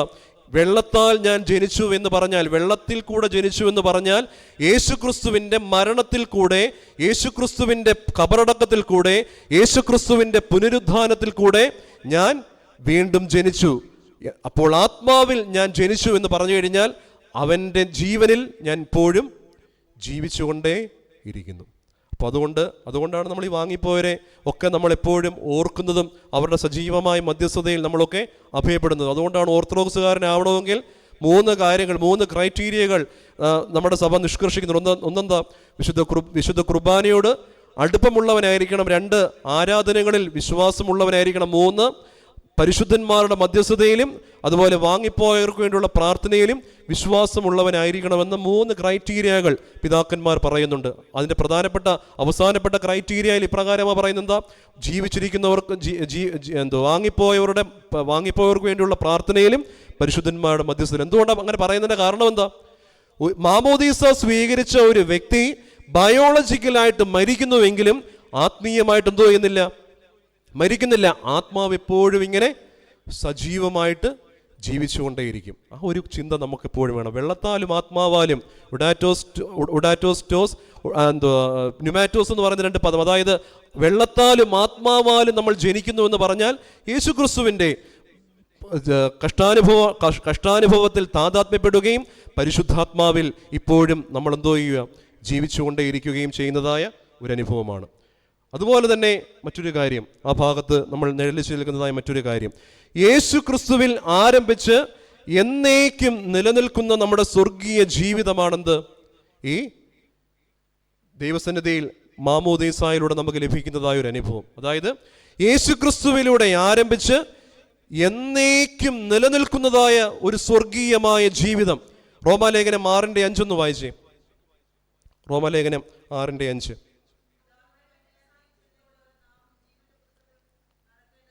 അതുപോലെ 6-ാമത്തെ വാക്യം വായിച്ച ഒരാൾ വായിച്ചേ.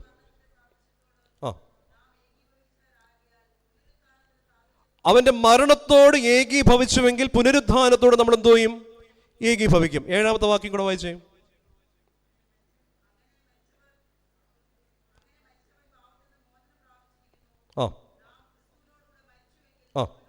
ജീവിക്കും. 8-ാമത്തെ വാക്യം, 8 മുതൽ 14 വരെയുള്ള വാക്യമുണ്ട്. അത് ഓക്കെ മതി. അപ്പം അവന്റെ കൂടെ യേശുക്രിസ്തുവിൽ ആരംഭിച്ച്, യേശുക്രിസ്തുവിന്റെ കഷ്ടാനുഭവത്തിൽ ആരംഭിച്ച് പരിശുദ്ധാത്മാവിന്റെ കൃപയിൽ തുടർന്ന് അവനോടുകൂടെ എന്നേക്കും നിലനിൽക്കുന്നതായ നമ്മുടെ സ്വർഗീയമായ ജീവിതം, അവന്റെ പുനരുദ്ധാനത്തിന്റെ പ്രത്യാശയിൽ ഏകീഭവിച്ചുകൊണ്ടുള്ളതായ എന്നേക്കും നിലനിൽക്കുന്നതായ ഒരു ജീവിതം. അതാണ് പരിശുദ്ധമായ മാമോദീസായിലൂടെ നമ്മൾ പ്രാപിച്ചിരിക്കുന്നതായ ആ ഉയരത്തിൽ നിന്നുള്ളതായ ജനനം.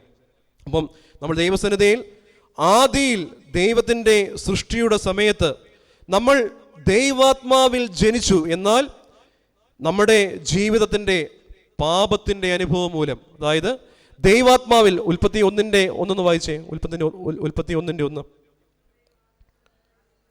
ആദിയിൽ ദൈവം ആകാശവും ഭൂമിയും സൃഷ്ടിച്ചു. വീണ്ടും അതിൻ്റെ അടുത്ത വാക്യം. ഓക്കെ, 27-ാമത്തെ വാക്യം എന്ന് വായിച്ചു. ഉൽപ്പത്തി 1:27.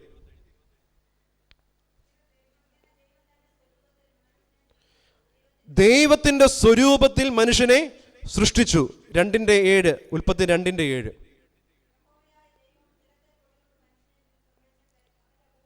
ജീവശ്വാസമൂതി അവൻ ജീവനുള്ള ദേഹിയായി മാറി. അതായത് ദൈവത്തിന്റെ സൃഷ്ടിയുടെ ആരംഭത്തിൽ, കേട്ടോ, ദൈവത്തിന്റെ സൃഷ്ടിയുടെ ആരംഭത്തിൽ നമ്മളെല്ലാം ദൈവാത്മാവിൽ ജനിക്കപ്പെട്ടവരാ. പക്ഷെ എന്തോ സംഭവിച്ചു? വീഴ്ചയുടെ തലത്തിൽ നമ്മൾ നമ്മുടെ പിതാക്കന്മാർ, നമ്മുടെ ആദിമ മാതാപിതാക്കന്മാരുടെ വീഴ്ചയുടെ തലത്തിൽ നമ്മൾ എന്തോ പറ്റി? നമ്മളിലേക്ക് ശാരീരികമായ മരണം കടന്നു വന്നു. പിന്നീട് ആത്മമരണത്തിലേക്കുള്ളതായ ഒരു സാധ്യതയും ഉണ്ടായി. അപ്പോൾ അതിൽ നിന്ന് യേശുക്രിസ്തുവിൽ നമുക്കെന്തോ ഉണ്ടായി? ഒരു പൂർണ്ണമായും ഒരു വീണ്ടെടുപ്പ് ഉണ്ടാവുകയാണ്. അപ്പോൾ ആ മാമോദീസായിലൂടെ യേശുക്രിസ്തുവിൽ കൂടെ ആരംഭിച്ച് എന്നേക്കും നിലനിൽക്കുന്ന ഒരു സ്വർഗീയ ജീവിതം നമുക്ക് ലഭിക്കുന്നുണ്ട്. അതുപോലെ തന്നെ ദൈവസന്നിധിയിൽ നമ്മളിൽ വ്യാപരിച്ചതായ മരണവിധിയുടെ ശിക്ഷാവിധിയിൽ നിന്ന് യേശുക്രിസ്തുവിൻ്റെ ആ വലിയ കൃപയിലൂടെ, യേശുക്രിസ്തുവിൻ്റെ മനുഷ്യാവതാരത്തിലൂടെ നമുക്കൊരു പുതിയ ജീവനിലേക്കുള്ളതായ ഒരു പ്രത്യാശയും ഉണ്ടാവുകയാണ്. 1 കൊരിന്ത്യർ ലേഖനം 15-ാം അധ്യായം 20 മുതൽ 23 വരെയുള്ളതായ വാക്യങ്ങൾ. കുറച്ചും കൂടി ആഴമേറിയ രീതിയിൽ പരിശുദ്ധനായ പൗലോസ് അപ്പോസ്തലൻ ഇതിനെ നമ്മളെ ഓർമ്മിപ്പിക്കുന്നുണ്ട്.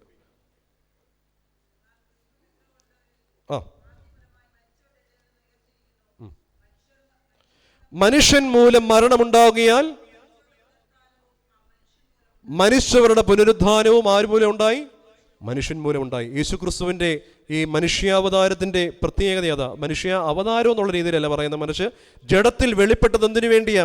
അതായത് ജഡത്തിൽ വാണിരുന്നതായ മരണത്തിന്റെ ശിക്ഷാവിധിയെ മാറ്റി ദൈവസന്നിധിയിൽ പുനരുദ്ധാനത്തിന്റെ പ്രത്യാശയിൽ ഒരു മനുഷ്യൻ മൂലം പാപമുണ്ടായെങ്കിൽ, അല്ലെങ്കിൽ ഒരു മനുഷ്യൻ മൂലം മരണമുണ്ടായെങ്കിൽ, വീണ്ടും ഒരു മനുഷ്യൻ മുഖാന്തരം തന്നെ എന്തുണ്ടാവുകയാണ്? അവിടെ പുനരുദ്ധാനത്തിന്റെ പ്രത്യാശയും ആർക്കുണ്ടാവുകയാണ്? നമുക്ക് ഉണ്ടാവുകയാണ്. അപ്പം ജഡത്തിന്റെ നമ്മളൊക്കെ ജീവിതത്തിൻ്റെ തലങ്ങളിലേക്ക് നമ്മൾ ചിന്തിക്കണം. മാമോദീസ സ്വീകരിച്ചവരായ നമ്മളെല്ലാവരും ചിന്തിക്കേണ്ടുന്ന ഒരു കാര്യമുണ്ട്. നമ്മുടെ ചിന്താഗതി ദൈവസന്നിധിയിൽ ദൈവത്തിന് അനുരൂപമാണോ എന്നുള്ളതായ ഒരു ചിന്ത നമ്മളെ എല്ലാവരും എന്തോ ചെയ്യണം? ഭരിക്കണം. ജഡത്തിൻ്റെ ചിന്ത എന്താ? ജഡത്തിൻ്റെ ചിന്ത മരണം, അല്ലേ? റോമാലേഖനം 8:6. ഞാനിങ്ങനെ വേദപുസ്തകം വായിപ്പിച്ചുകൊണ്ടിരിക്കുക, കേട്ടോ, നിങ്ങൾ പഠിക്കാൻ വേണ്ടിയാണ്. റോമർ 8:6. ആത്മാവിൻ്റെ ചിന്ത. അപ്പോൾ നമ്മുടെ ജീവിതത്തിൽ നമുക്ക് മരണത്തിൻ്റെ ചിന്തകൾ, എന്താ ഈ മരണത്തിൻ്റെ ചിന്തകൾ എന്ന് പറഞ്ഞാൽ എന്താ? നിരാശയുടെ ചിന്തകൾ, അല്ലേ? ചിലപ്പോഴെങ്കിലും ഈ നിരാശ എന്ന് പറഞ്ഞാൽ മരണത്തേക്കാൾ ഭീകരമാണ്. അതുപോലെ നമ്മുടെ ജീവിതത്തിൽ ജഡീകമായ സുഖങ്ങൾക്ക് വേണ്ടിയുള്ളതായ അമിതമായ അത്യാഗ്രഹത്തിൻ്റെ തലങ്ങൾ, അതും പലപ്പോഴും എന്താ, ആത്മാവിൻ്റെ ചിന്തകൾക്കൊക്കെ അപ്പുറത്തേക്കാണ് പോകുന്നത്. അതായത് ജഡത്തിൻ്റെ ചിന്ത, മരണത്തിൻ്റെ ചിന്ത, അല്ലെങ്കിൽ പ്രത്യാശയില്ലായ്മയുടെ, നിരാശയുടെ ചിന്തയാണെങ്കിൽ ആത്മാവിൻ്റെ ചിന്ത എന്താ? ജീവനും സമാധാനവുമാണ്. നമ്മുടെയൊക്കെ ഭവനങ്ങളിൽ നമ്മളൊക്കെ മാമോദീസ സ്വീകരിച്ച് സത്യക്രിസ്ത്യാനികളായി കർത്താവിൻ്റെ മക്കളായി നമ്മളൊക്കെ ജീവിക്കുമ്പോൾ ഒരു കാര്യം ചിന്തിക്കണം. നമ്മുടെയൊക്കെ ഭവനങ്ങളിൽ ജീവനും സമാധാനവുമാണോ അതോ മരണത്തിൻ്റെ അന്ധകാരമാണോ വ്യാപരിക്കുന്നത്? നമ്മുടെ ചില ഭവനങ്ങളിലേക്ക് നോക്കുമ്പം സത്യക്രിസ്ത്യാനികളുടെ ഭവനങ്ങളാണ്, പക്ഷേ എന്തുവാ, ഒരു സമാധാനവും ഇല്ലാത്തതായ ഭവനങ്ങൾ. എപ്പോഴും നിരാശപ്പെട്ട് ആദ്യ പിടിച്ച് നമുക്ക് രോഗവും പ്രയാസവും ഒക്കെ നേരിടും. പക്ഷേ ആ രോഗത്തിൻ്റെയും പ്രയാസത്തിൻ്റെയും ഒക്കെ നടുവിലും ദൈവം നമ്മൾ എന്തു ചെയ്യും? നടത്തും. പക്ഷേ നിരാശയുടെയും അഭക്തിയുടെയും ചിന്തകളിലൂടെ നമ്മുടെ ഭവനങ്ങളും വ്യക്തിജീവിതങ്ങളും കടന്നു പോകുകയാണെങ്കിൽ അവിടെ നമ്മുടെ ജീവിതത്തിൽ പരാജയത്തിൻ്റെ അനുഭവങ്ങളാണ് നമ്മുടെ ഭവനങ്ങൾ നേരിടുന്നത് എന്നുള്ളതായ കാര്യം നമ്മൾ വ്യക്തമായിട്ട് മനസ്സിലാക്കണം. പല ഭവനങ്ങളിലും എന്തുവാ, ഇന്ന് ദൈവത്തെ അറിയുന്ന, ദൈവത്തിൻ്റെ സന്നിധിയിൽ കൂടുതൽ ആരാധിക്കുന്നത് തോന്നുന്നതായ പല ഭവനങ്ങളിലും എന്നെന്താ, നിരാശയുടെ അനുഭവങ്ങളാണ്. നിരാശയുടെയും മരണത്തിൻ്റെയും പ്രത്യാശയില്ലായ്മയുടെയും ചിന്തകൾ ഇങ്ങനെ വ്യാപരിക്കുകയാണ്. അപ്പം നമ്മുടെ ചിന്തകൾ ദൈവസന്നിധിയിൽ നമ്മൾ ഏറ്റതായ മാമോദീസായുടെ വിശുദ്ധിക്ക് അനുയോജ്യമാണോ, ഞാൻ ഉയരത്തിൽ നിന്ന് പ്രാപിച്ചതായ ആ ജീവിതത്തിന് അനുയോജ്യമാണോ എന്ന് ചിന്തിക്കുവാൻ തക്കവണ്ണം നമുക്കെന്തോ ചെയ്യണം? സാധിക്കണം. നമ്മുടെ ഈ ആദിമസഭയിൽ, ഈ വേദപുസ്തകത്തിൻ്റെ ഈ ആദ്യം എഴുതപ്പെടുന്നതായ കാലഘട്ടത്തിൽ ഇങ്ങനെ രൂഢമൂലമായിട്ട് നിന്നതായ ഒരു ചിന്തയുണ്ടെന്നറിയാം. എപ്പിക്യൂരിയനിസം എന്ന് പറയുന്നൊരു ചിന്തയുണ്ട്. എപ്പിക്യൂരിയനിസം ഉണ്ട്, സ്റ്റോയിസിസം ഉണ്ട്, അങ്ങനെ പല ചിന്താഗതികളുണ്ട്. ഈ എപ്പിക്യൂരിയന്മാർ ചിന്തിക്കുന്ന ഒരു കാര്യമുണ്ടെന്നറിയാമോ? തിന്നുക, കുടിക്കുക, ആനന്ദിക്കുക, നാളെ ചാകും. ഇതേ കാര്യം തന്നെ നമ്മുടെ വേദപുസ്തകത്തിൽ മറ്റൊരു ഭാഗത്ത് കർത്താവിൻ്റെ രൂപമയിൽ ഇപ്രകാരം ഒരു മനുഷ്യനെ പറ്റി പറയുന്നുണ്ട്: തിന്നുക, കുടിക്കുക, ആനന്ദിക്കുക, നാളെ ചാകുമല്ലോ എന്നുള്ള ചിന്തയിൽ ജീവിക്കുന്നു എന്ന് പറയുന്നുണ്ട്. അപ്പം പരിശുദ്ധനായ പൗലോസ് അപ്പോസ്തലന്റെ പല ലേഖനങ്ങളിലും ഇവർക്കെതിരായിട്ടുള്ള ശക്തമായ താക്കീതുകൾ, പ്രത്യേകിച്ച് 1 കൊരിന്ത്യർ ലേഖനത്തിലും അതുപോലെ തന്നെ 2 കൊരിന്ത്യർ ലേഖനത്തിൻ്റെ പ്രാരംഭ ഭാഗങ്ങളിലുമെല്ലാം ഇവർക്കെതിരായിട്ടുള്ള ചില താക്കീതുകളൊക്കെ പൗലോസ് അപ്പോസ്തലൻ കൊടുക്കുന്നുണ്ട്. അപ്പം ഈ എപ്പിക്യൂരിയനിസം എന്ന് പറയുന്നതായ ഒരു ചിന്ത വളരെയേറെ പ്രബലം. എന്ന് വെച്ചാൽ തിന്നുക, കുടിക്കുക, ആനന്ദിക്കുക, അല്ലെങ്കിൽ നാളെ ചാകും എന്നുള്ളതായ ചിന്ത. ഇത് നമ്മുടെ ജീവിതങ്ങളിലും ഉണ്ടോ എന്ന് ഒന്ന് ചിന്തിക്കണം. അതായത് ഇപ്പോഴത്തെ നമ്മുടെ ചിന്തകളിലേക്ക്, ഇപ്പോഴത്തെ ആനുകാലിക ആത്മീയ സാഹചര്യങ്ങളിലേക്കൊക്കെ നോക്കുമ്പം പലപ്പോഴും ഈ ഒരു ചിന്തയല്ലേ നമുക്കുള്ളത്. പലപ്പോഴും നമ്മൾ ആത്മീയമായ ജീവിതത്തിന് വേണ്ടി കൂടുതൽ ആഗ്രഹിക്കുന്ന ആഗ്രഹം നഷ്ടപ്പെട്ടിട്ട് പലപ്പോഴും ഭൗതികതയിൽ തളച്ച് ഇടപ്പെട്ടു പോകുന്നതായ നമ്മുടെ ശുശ്രൂഷ ജീവിതങ്ങളെ നമുക്കൊന്ന് കാണുവാൻ തക്കോണം നമുക്ക് സാധിക്കണം. നമ്മൾ വേറൊന്നും നമ്മൾ നോക്കണ്ട. അതായത് പുറത്തുള്ള ആൾക്കാരെ ഒന്നും വിധിക്കാൻ പോകണ്ട. പുറത്തുള്ളവരെ ആര് വിധിക്കും? 1 കൊരിന്ത്യർ ലേഖനം 5-ാം അധ്യായം 12-13 വാക്യത്തിൽ പറയുന്നത് പോലെ പുറത്തുള്ളവരെ വിധിക്കേണ്ടെന്ന് ആവശ്യം ആർക്കില്ല? നമുക്കില്ല. പുറത്തുള്ളവരെ നമ്മൾ വിധിക്കേണ്ട യാതൊരു ആവശ്യം. മറിച്ച് നമ്മൾ ആരെ വിധിക്കേണ്ടത്? നമ്മളെ തന്നെ സ്വയം ഒന്ന് വിധിക്കണം. കാരണം നമ്മുടെ ജീവിതത്തിൽ ഈ ഒരു ചിന്ത, ദൈവസന്നിധിയിൽ നിന്ന് മാറി ജീവിക്കുന്നതായ, ദൈവസന്നിധിയിൽ നിന്ന് ഹൃദയങ്ങളെ ബോധപൂർവം മാറി ചിന്തിച്ച് ജീവിക്കുന്നതായ ജീവിതം നമുക്കുണ്ടോ എന്ന് ഒന്ന് ചിന്തിക്കുവാൻ തക്കോണം നമുക്ക് സാധിക്കണം. നമ്മുടെ ജീവിതത്തിൽ ദൈവസന്നിധിയിലേക്ക് അടുത്ത് നിൽക്കുവാൻ തക്കോണം നമ്മൾ മനസ്സിലാക്കി, വെള്ളത്താലും മാമോദീസായാണ് ഉയരത്തിൽ നിന്നുള്ളതായ ജനനത്തിൻ്റെ ഒന്നാമത്തെ പ്രത്യേകത. അപ്പം അവിടെ വെള്ളത്താലും ആത്മാവാലും നമ്മൾ ജനിച്ചവരാണ്. അതായത് വെള്ളത്തിൽ കൂടെ കർത്താവിൻ്റെ മരണത്തിൽ കൂടെ, കർത്താവിൻ്റെ കബറടക്കത്തിൽ കൂടെ, കർത്താവിൻ്റെ പുനരുദ്ധാനത്തിലൂടെ നമ്മൾ വീണ്ടും ജനിച്ച് അതുപോലെ തന്നെ പരിശുദ്ധാത്മാവിൻ്റെ കൃപയിൽ ആ ജീവിതം മുന്നോട്ട് കൊണ്ടുപോകുന്നവരാണ്. അതുപോലെ യേശുക്രിസ്തുവിൽ ആരംഭിച്ച് എന്നേക്കും നിലനിൽക്കുന്നതായ ഒരു സ്വർഗീയ ജീവിതത്തിൻ്റെ ഉടമകളാണ് നമ്മളെല്ലാവരും. ദൈവസന്നിധിയിൽ ദൈവം ഈ ലോകത്തിൽ നമ്മളെ സൃഷ്ടിച്ചാക്കിയപ്പോൾ സംഭവിച്ചതായ ആ പരിശുദ്ധിയിലേക്ക് വീണ്ടും യേശുക്രിസ്തുവിൽ കൂടെ നമ്മളെ ക്ഷണിച്ച് അടുപ്പിച്ചു നിർത്തിയിരിക്കുന്നതായ ഒരു ജീവിതമാണ് നമ്മുടെ ജീവിതം. അങ്ങനെയുള്ള ജീവിതങ്ങളിൽ നിരാശയുടെ അനുഭവങ്ങളോ അഭക്തിയുടെ അനുഭവങ്ങളോ പ്രത്യാശയില്ലായ്മയുടെ അനുഭവങ്ങളോ ഉണ്ടാകാതിരിക്കുവാൻ തക്കോണം പ്രത്യേകമായിട്ട് ശ്രദ്ധിക്കണമെന്നുള്ളതായ കാര്യം പ്രത്യേകിച്ച് ഓർപ്പിക്കുകയാണ്. അതായത് നമ്മളെ തന്നെ സ്വയം ഒന്ന് വിമർശിക്കണം. എൻ്റെ ഭവനത്തിൽ, എൻ്റെ ഇടവകയിൽ ഒക്കെ ആത്മീയമായ കാര്യങ്ങളെക്കാൾ ഏറെ ഭൗതികമായ കാര്യങ്ങൾക്ക് എവിടെയെങ്കിലും പ്രസക്തി കൂടുന്നുണ്ടോ എന്നുള്ളതായ ഒരു ചിന്ത.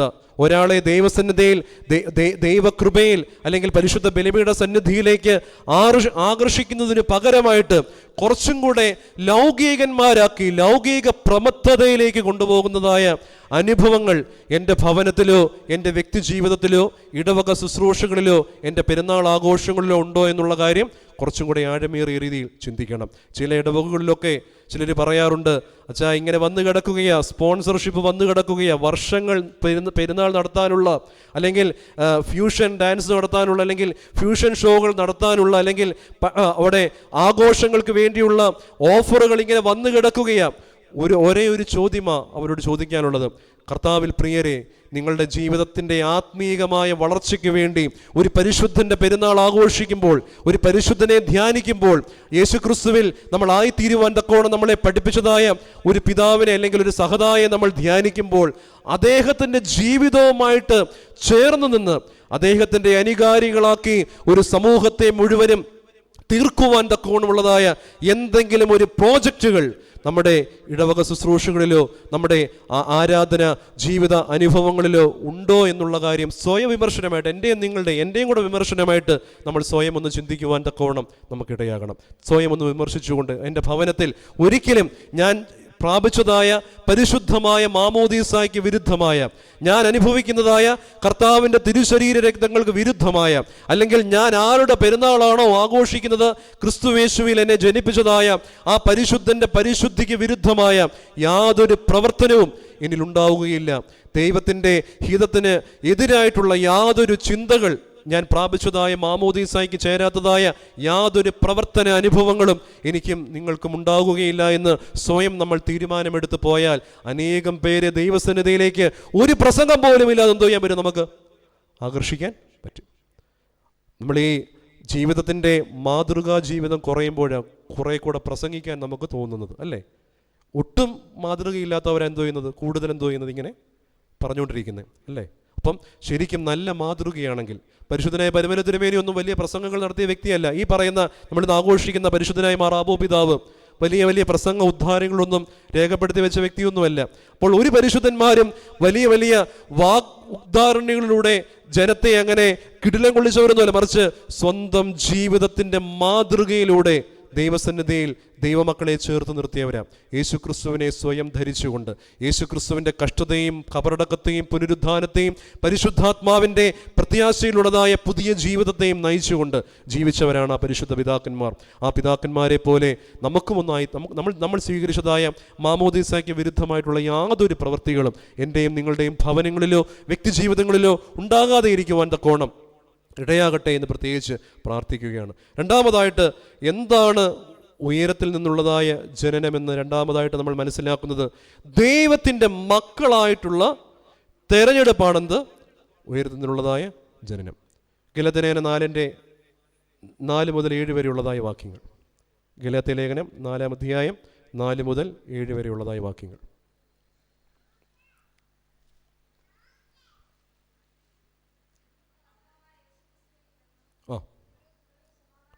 അല്ല, ഗലാത്യലേഖനം 4 മുതൽ 7 വരെ.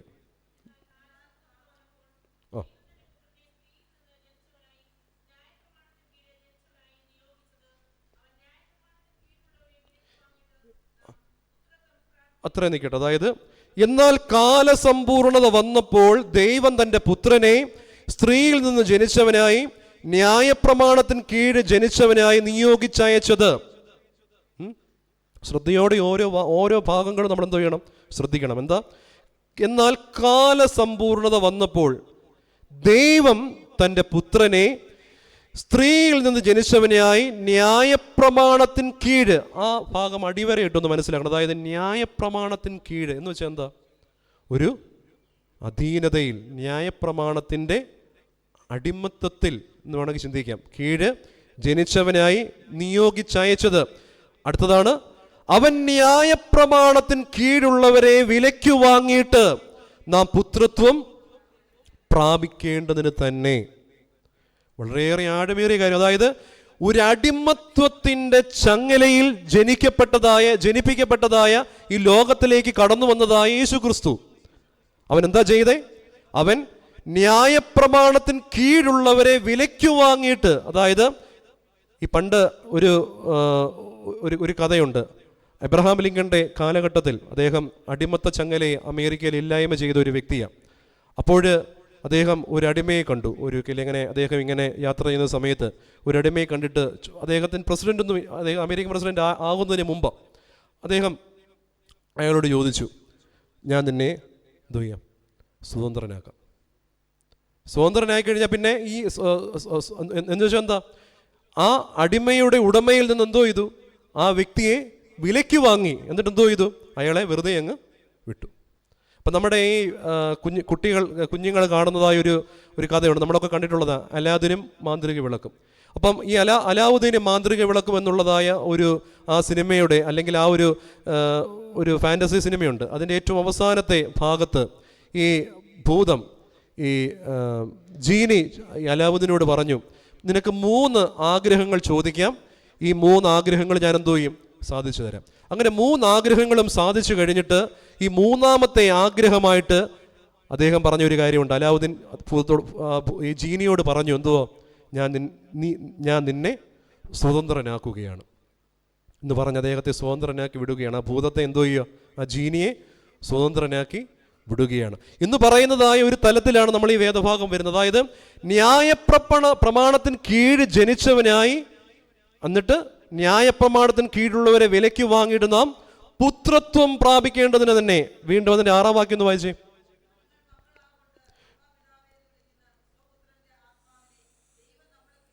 അയച്ചു, നിങ്ങൾ മക്കളാകൊണ്ട് ആബാ പിതാവേ എന്ന് വിളിക്കുന്ന സ്വപുത്രന്റെ ആത്മാവിനെ ദൈവം നമ്മുടെ ഹൃദയങ്ങളിൽ അയച്ചു. 7ാം വാക്യം,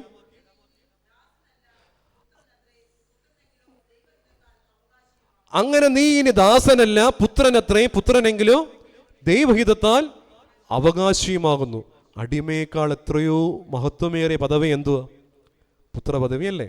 പുത്രനായി കഴിഞ്ഞാൽ പുത്രന്മാർക്ക് ഈ മക്കൾക്ക് എന്തെങ്കിലും ഇതുണ്ടോ? അടിമത്വം ഉണ്ടോ? ഇല്ല. മക്കളുമാർക്ക് എന്തുവാ? അവർക്ക് സ്വാതന്ത്ര്യം അല്ലേ? എപ്പോഴും സർവ്വസ്വാതന്ത്ര്യ ഭവനത്തിലുണ്ട്. ഒരു അടിമയായി നിൽക്കുന്നതായ ഒരു വ്യക്തി, അവൻ എത്ര സൗന്ദര്യമുള്ള വ്യക്തിയായിരുന്നാലും അടിമ തന്നെയാണ്. പക്ഷേ അടിമയെ വിലയ്ക്ക് വാങ്ങി സ്വതന്ത്രനാക്കി മാറ്റുമ്പോൾ അവിടെ എന്തുണ്ടാവുകയാണ്? അവിടെ ഒരു പുത്രനേക്കാൾ വലിയ ബഹുമാനാർഹതയ്ക്ക് യോഗ്യമായി മാറുകയാണ്. നമ്മുടെ ജീവിതത്തിൽ യേശുക്രിസ്തു ഈ ലോകത്തിലേക്ക് കടന്നു വന്നു. നമുക്ക് ഉയരത്തിൽ നിന്നുള്ള ജനനം എന്ന് പറഞ്ഞാൽ എന്താ? ദൈവത്തിൻ്റെ മക്കളായിട്ടുള്ളതായ ഒരു തിരഞ്ഞെടുപ്പാണ്. അതായത് മനുഷ്യൻ്റെ നിയമങ്ങൾ, മനുഷ്യൻ്റെ ഹ്യൂമൻ ടെസ്റ്റമെന്റ്സ്, അതായത് മാനുഷികമായ നിയമങ്ങൾക്ക് അധീനമായി ജീവിക്കുന്നതായ ഒരു മനുഷ്യ സമൂഹത്തെ ദൈവം തൻ്റെ ദൈവം ഈ ലോകത്തിലേക്ക് കടന്നു വന്ന് അത് വിലയ്ക്ക് വാങ്ങിയിട്ട് എന്തുവാ? അവനെ ദൈവത്തിൻ്റെ മക്കളായി അവൻ്റെ ഭാഗമാക്കി എന്തോ ചെയ്യുക? മാറ്റുകയാണ്. എത്രയോ വലിയൊരു പദവിയാണ് അത്. നമുക്കൊന്നും പ്രിഡിക്റ്റ് പോലും ചെയ്യാൻ തക്കോണം സാധിക്കാത്തതായ ഒരു വലിയ പദവിയാണ്. നമ്മളായിരിക്കുന്നതായ അവസ്ഥയിൽ നിന്ന്, വെറും ഒരു അടിമത്തത്തിൽ നിന്ന് അവകാശിയായി മാറുന്നതായ ആ പരിശുദ്ധമായ അനുഭവം, ആ അനുഭവത്തെ നമുക്കൊന്ന് മനസ്സിലാക്കുവാൻ തക്കോണം നമുക്ക് സാധിക്കണം. അതായത് നമ്മുടെ ജീവിതത്തിൻ്റെ തലങ്ങളിൽ നമ്മളായിരിക്കുന്നതായ അവസ്ഥകളെ പറ്റി, അതായത് കൂടുതൽ അടിമകളായിട്ട് ജീവിക്കുക എന്നുള്ളതല്ല, കൂടുതൽ സ്വാതന്ത്ര്യ ബോധമുള്ളവരായിട്ട് ജീവിക്കുവാൻ തക്കോണം നമുക്ക് സാധിക്കണം. 2 കൊരിന്ത്യർ ലേഖനം 4-ാം അധ്യായം 6-ാമത്തെ വാക്യം. 2 കൊരിന്ത്യർ ലേഖനം 4:6.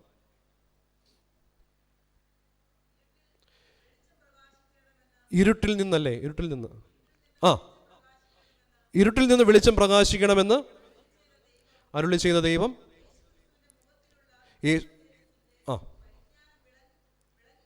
നമ്മുടെ ഹൃദയങ്ങളിലും, അതായത് ഇരുട്ടിൽ നിന്ന് പ്രകാശം ഉദിക്കണമെന്ന് അരുളി ചെയ്തവനായ ദൈവം എന്നും ഇരുൾ ഈ ലോകത്തിൽ നിലനിന്നാൽ മാത്രം പോരെന്തുവാ? പിന്നെന്തോ വേണം?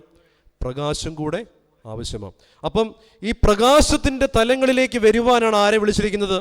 ദൈവം നമ്മളെ വിളിച്ചിരിക്കുന്നത്. സ്വാതന്ത്ര്യത്തിന് വേണ്ടിയാ, അടിമത്ത ചങ്ങലയിൽ മാത്രം കിടന്ന് ജീവിക്കാൻ വേണ്ടിയല്ല, ഒരു ക്രിസ്തീയ സ്വാതന്ത്ര്യത്തിന് വേണ്ടിയും കൂടിയാണ് ആരെ വിളിച്ചിരിക്കുന്നത്?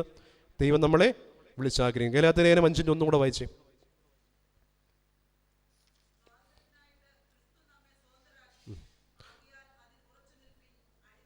വീണ്ടും എന്തോ ആവരുത്?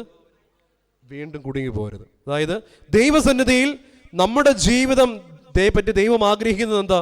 ഒരു അടിമയായിട്ട് ജീവിക്കാനല്ല, മറിച്ച് എന്തുവാ? സ്വതന്ത്രനായിട്ട് ജീവിച്ച് ദൈവത്തെ പിതാവേ എന്ന് വിളിക്കാൻ വേണ്ടിയാണ് ദൈവം ആഗ്രഹിക്കുന്നത്. വേറെ ഏതെങ്കിലും മതങ്ങളിലുണ്ടോ ദൈവത്തെ പിതാവ് എന്ന് വിളിക്കുന്ന ഒരു അനുഭവം?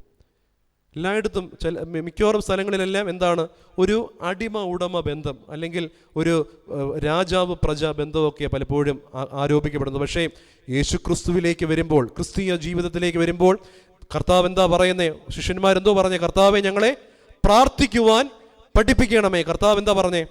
നിങ്ങൾ പ്രാർത്ഥിക്കുമ്പോൾ ഇവണ്ണം പ്രാർത്ഥിപ്പീൻ: സ്വർഗസ്ഥനായ ഞങ്ങളുടെ പിതാവേ. അതായത് അബുന്ത് ബസ്മായോ, സ്വർഗസ്ഥനായ ഞങ്ങളുടെ പിതാവേ എന്ന് വിളിക്കാനുള്ളതായ ആ പുത്രത്വത്തിൻ്റെ അനുഭവം, നമ്മൾ ആ ഒരു അനുഭവത്തെ എത്രത്തോളം ഒന്ന് വിലമതിക്കുന്നുണ്ട് എന്നുള്ളതായ ചിന്ത നമ്മളെപ്പോഴും ഭരിക്കണം. ആ പുത്രത്വത്തിൻ്റെ അനുഭവം ഉള്ളവർക്ക് മാത്രമാ പുത്ര പദവി ശരിക്കും പറഞ്ഞാൽ അതിനെ ആസ്വദിക്കുന്നവർക്ക് മാത്രം കിട്ടുന്നതായ ഒരു കൃപ. എന്താ?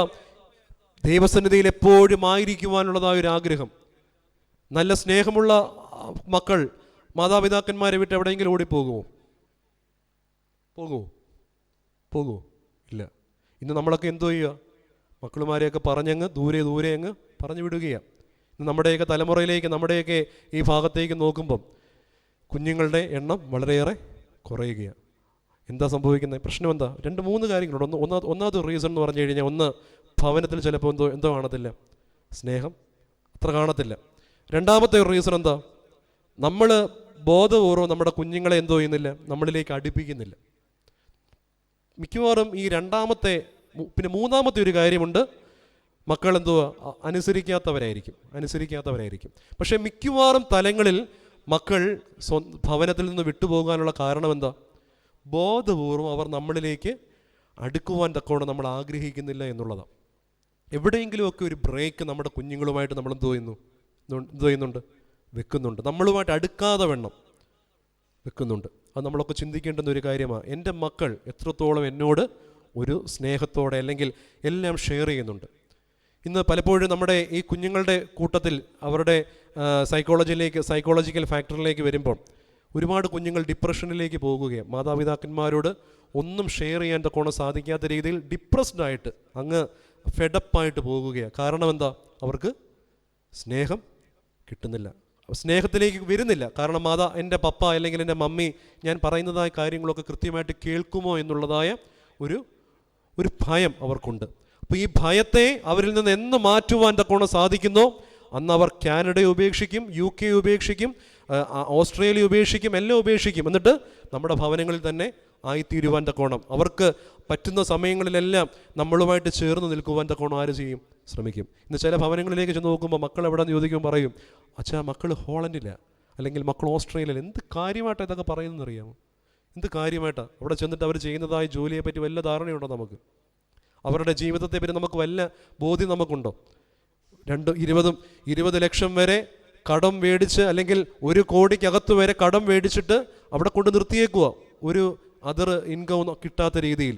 അവസാനം അവർക്ക് അവിടെ എന്തെങ്കിലും പ്രയാസങ്ങളും പ്രതികൂലങ്ങളും നേരിടുമ്പോൾ ഒന്നും പറയാതെ അവിടെ വെച്ച് ഡിപ്രസ്ഡ് ആയിട്ട് പോകുന്നതായ അനേകം പേരുടെ കാര്യങ്ങൾ ഇന്ന് പല തലങ്ങളിലൂടെയും പുറത്തു വന്നുകൊണ്ടിരിക്കുകയാണ്. കർത്താവിൽ പ്രിയമുള്ളവർ, നമ്മുടെ കുഞ്ഞുങ്ങളെ നമ്മളൊന്ന് ചേർത്ത് നിർത്തിയാൽ, നിനക്ക് ജീവിക്കാൻ എൻ്റെ കൂടെയുള്ളതായ ജീവിതം മതി മോനെ, അല്ലെങ്കിൽ ഞാൻ നിനക്ക് സ്നേഹം തരാം, വേറെ എങ്ങും സ്നേഹം തേടി പോകണ്ട, അല്ലെങ്കിൽ നിനക്ക് പഠിക്കാനും നിനക്ക് ജീവിക്കുവാനുള്ളതായ വക നീ എങ്ങനെയായിരുന്നാലും അത് ഞാൻ ഉൾക്കൊണ്ടുകൊള്ളാം എന്നുള്ളതായ ഒരു ചിന്ത അവരിലേക്ക് ഒരു ബലം കൊടുത്തു കഴിഞ്ഞാൽ, നമ്മുടെ KGF-നകത്ത് അവൻ്റെ അമ്മ പറയുന്നതായ ഒരു കാര്യമുണ്ട്, റോക്കി ഫായോട് അമ്മ പറയുന്ന ഒരു കാര്യമുണ്ട്. ഇത് ഇവിടെ ഇരിക്കുന്ന എല്ലാവർക്കും അറിയാമെന്ന് എനിക്കറിയത്തില്ല, ആ സിനിമ കണ്ടവർക്കറിയാം. പറയുന്നൊരു കാര്യമുണ്ട്, മോനെ നിൻ്റെ കൂടെ ഒരു 1000 പേര് ഉണ്ട് എന്നുള്ളതായൊരു ചിന്ത നിനക്കുണ്ടെങ്കിൽ നിനക്കൊരു യുദ്ധം ചെയ്യിക്കാം.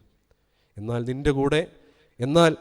1000 പേർക്ക് നിന്നിൽ പ്രത്യാശയുണ്ടെങ്കിൽ നിനക്ക് 100,000-ലധികം യുദ്ധം ചെയ്യിക്കുവാൻ തക്കവണ്ണം സാധിക്കും. അപ്പം ഇത് പറയുന്നത് പോലെയാണ് കർത്താവിൻ്റെ പുത്ര പദവി ഒന്ന് മാനിക്കുവാൻ അവൻ നമ്മളെ എപ്പോഴും എന്തോ ചെയ്യുക? യോഹന്നാൻ്റെ വെളിപാട് പുസ്തകം 3-ാം അധ്യായം 20-ാം വാക്യത്തിൽ എന്തോ പറയുന്നത്? കണ്ടാലും ഞാൻ വാതിൽക്കൽ വന്ന് മുട്ടുന്നു, അല്ലേ? ആരെങ്കിലും ശബ്ദം കേട്ട് വാതിൽ തുറന്നാൽ ഞാൻ അവനോടും അവൻ എന്നോടും കൂടെ ഇരുന്ന് അത്താഴം കഴിക്കും. കർത്താവ് നമ്മുടെ വാതിൽക്കൽ നിൽക്കുകയാണ്. കർത്താവ് നമ്മുടെ ഹൃദയത്തിൻ്റെ വാതിലുകളെ ഇങ്ങനെ മുട്ടിക്കൊണ്ടേയിരിക്കുക.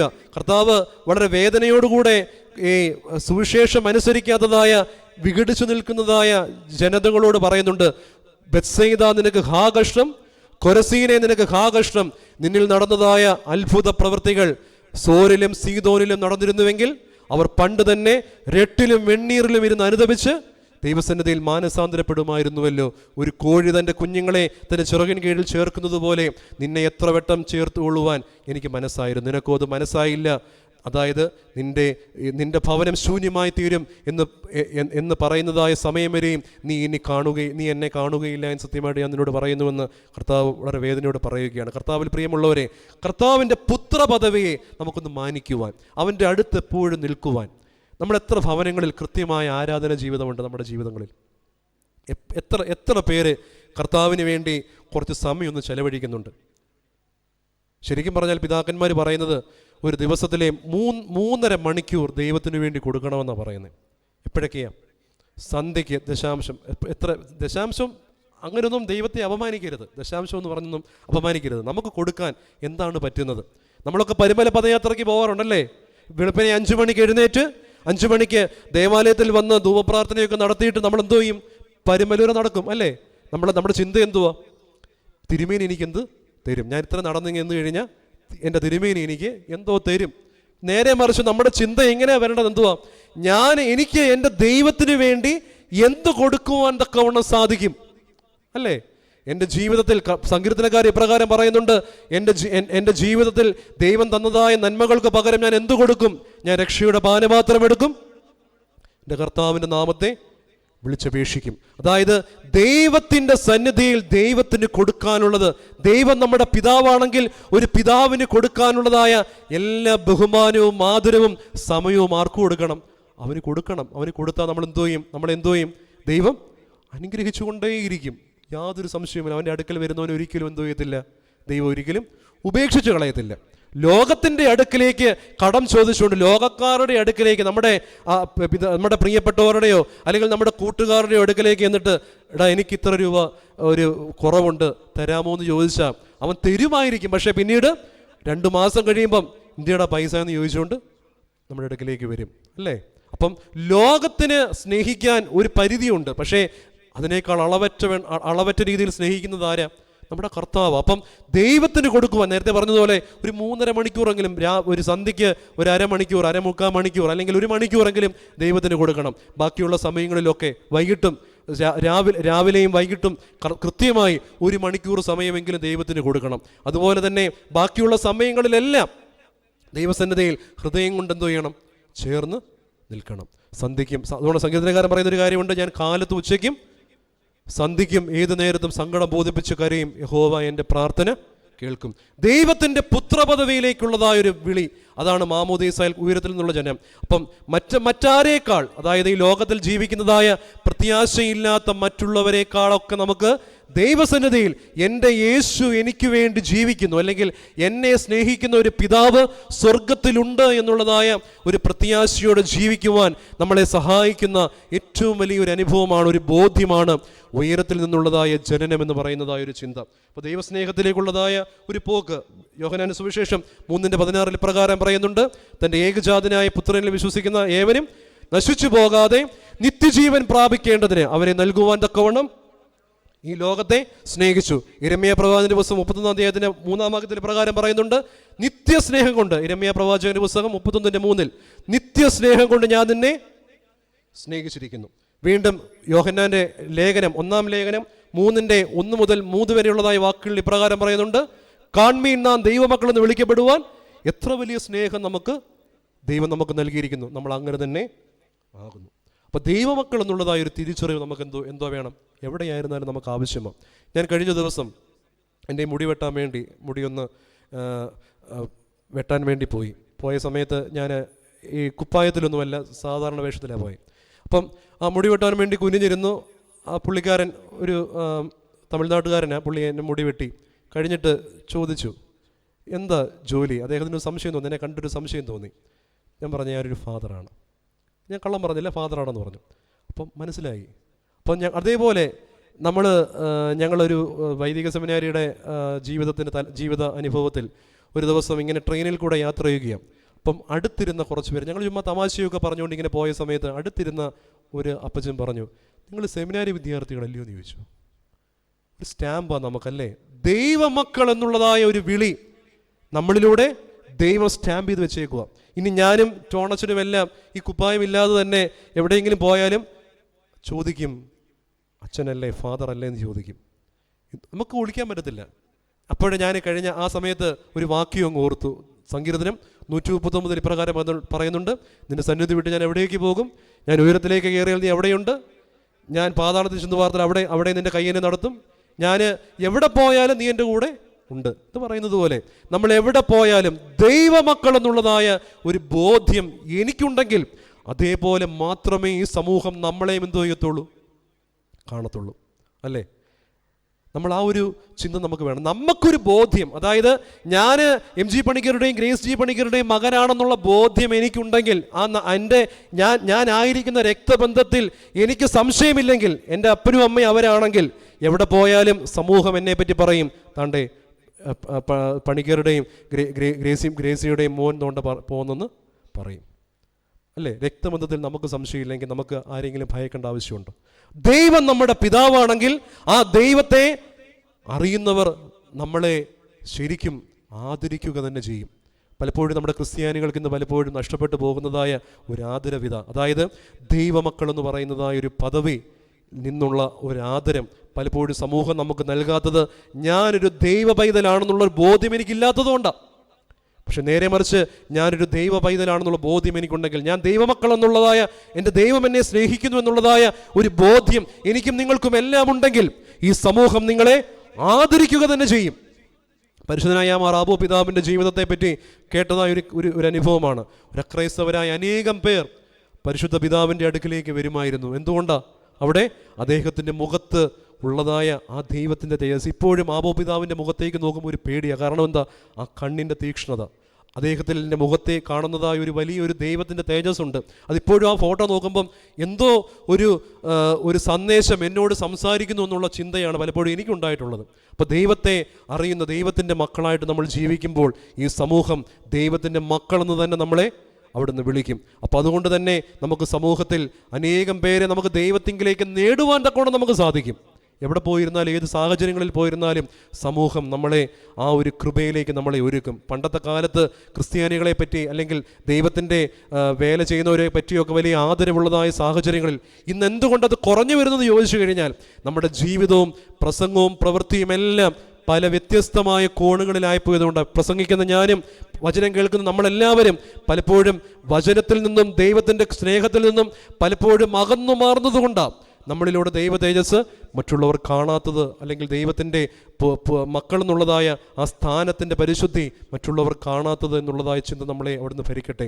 ഉയരത്തിൽ നിന്നുള്ളതായ ജനനം എന്ന് പറഞ്ഞു കഴിഞ്ഞാൽ കർത്താവിൻ്റെ ദൈവത്തിൻ്റെ മക്കളായി അവരുടെ ദൈവത്തിൻ്റെ പുത്രപദവിയിലേക്കുള്ളതായ ഒരു തിരഞ്ഞെടുപ്പാണ്, അല്ലെങ്കിൽ ആ ഒരു അതിനെപ്പറ്റിയുള്ളൊരു ബോധ്യമാണ്. മൂന്നാമതായിട്ട് നമ്മുടെ ഈ ഉയരത്തിൽ നിന്നുള്ളതായ ജനനം എന്തെന്ന് ചോദിച്ചു കഴിഞ്ഞാൽ, ആത്മീയ ജീവിതത്തിൻ്റെ ആരംഭവും ദൈവരാജ്യത്തിൻ്റെ ലേക്കുള്ളതായ പ്രവേശനവും. അതായത് ആത്മാവിൽ ആരംഭിക്കുന്നതായ ആത്മീയ ജീവിതത്തിൻ്റെ ആരംഭവും ദൈവരാജ്യ പ്രവേശനവും. എങ്ങനെ ആത്മീയ ജീവിതത്തിൻ്റെ ആരംഭം എന്തുവാ എന്ന് വെച്ചാൽ എന്താ? ആത്മാവിൽ ഉള്ളതായ ഒരു ജീവിതം, ആത്മാവിലുള്ളതായ ഒരു ജീവിതം, ലൈഫ് ഇൻ ഹോളി സ്പിരിറ്റ്. ഗലാത്യ ലേഖനം 5:16 ഇപ്രകാരം ഒന്ന് വായിച്ചേ. 5:16.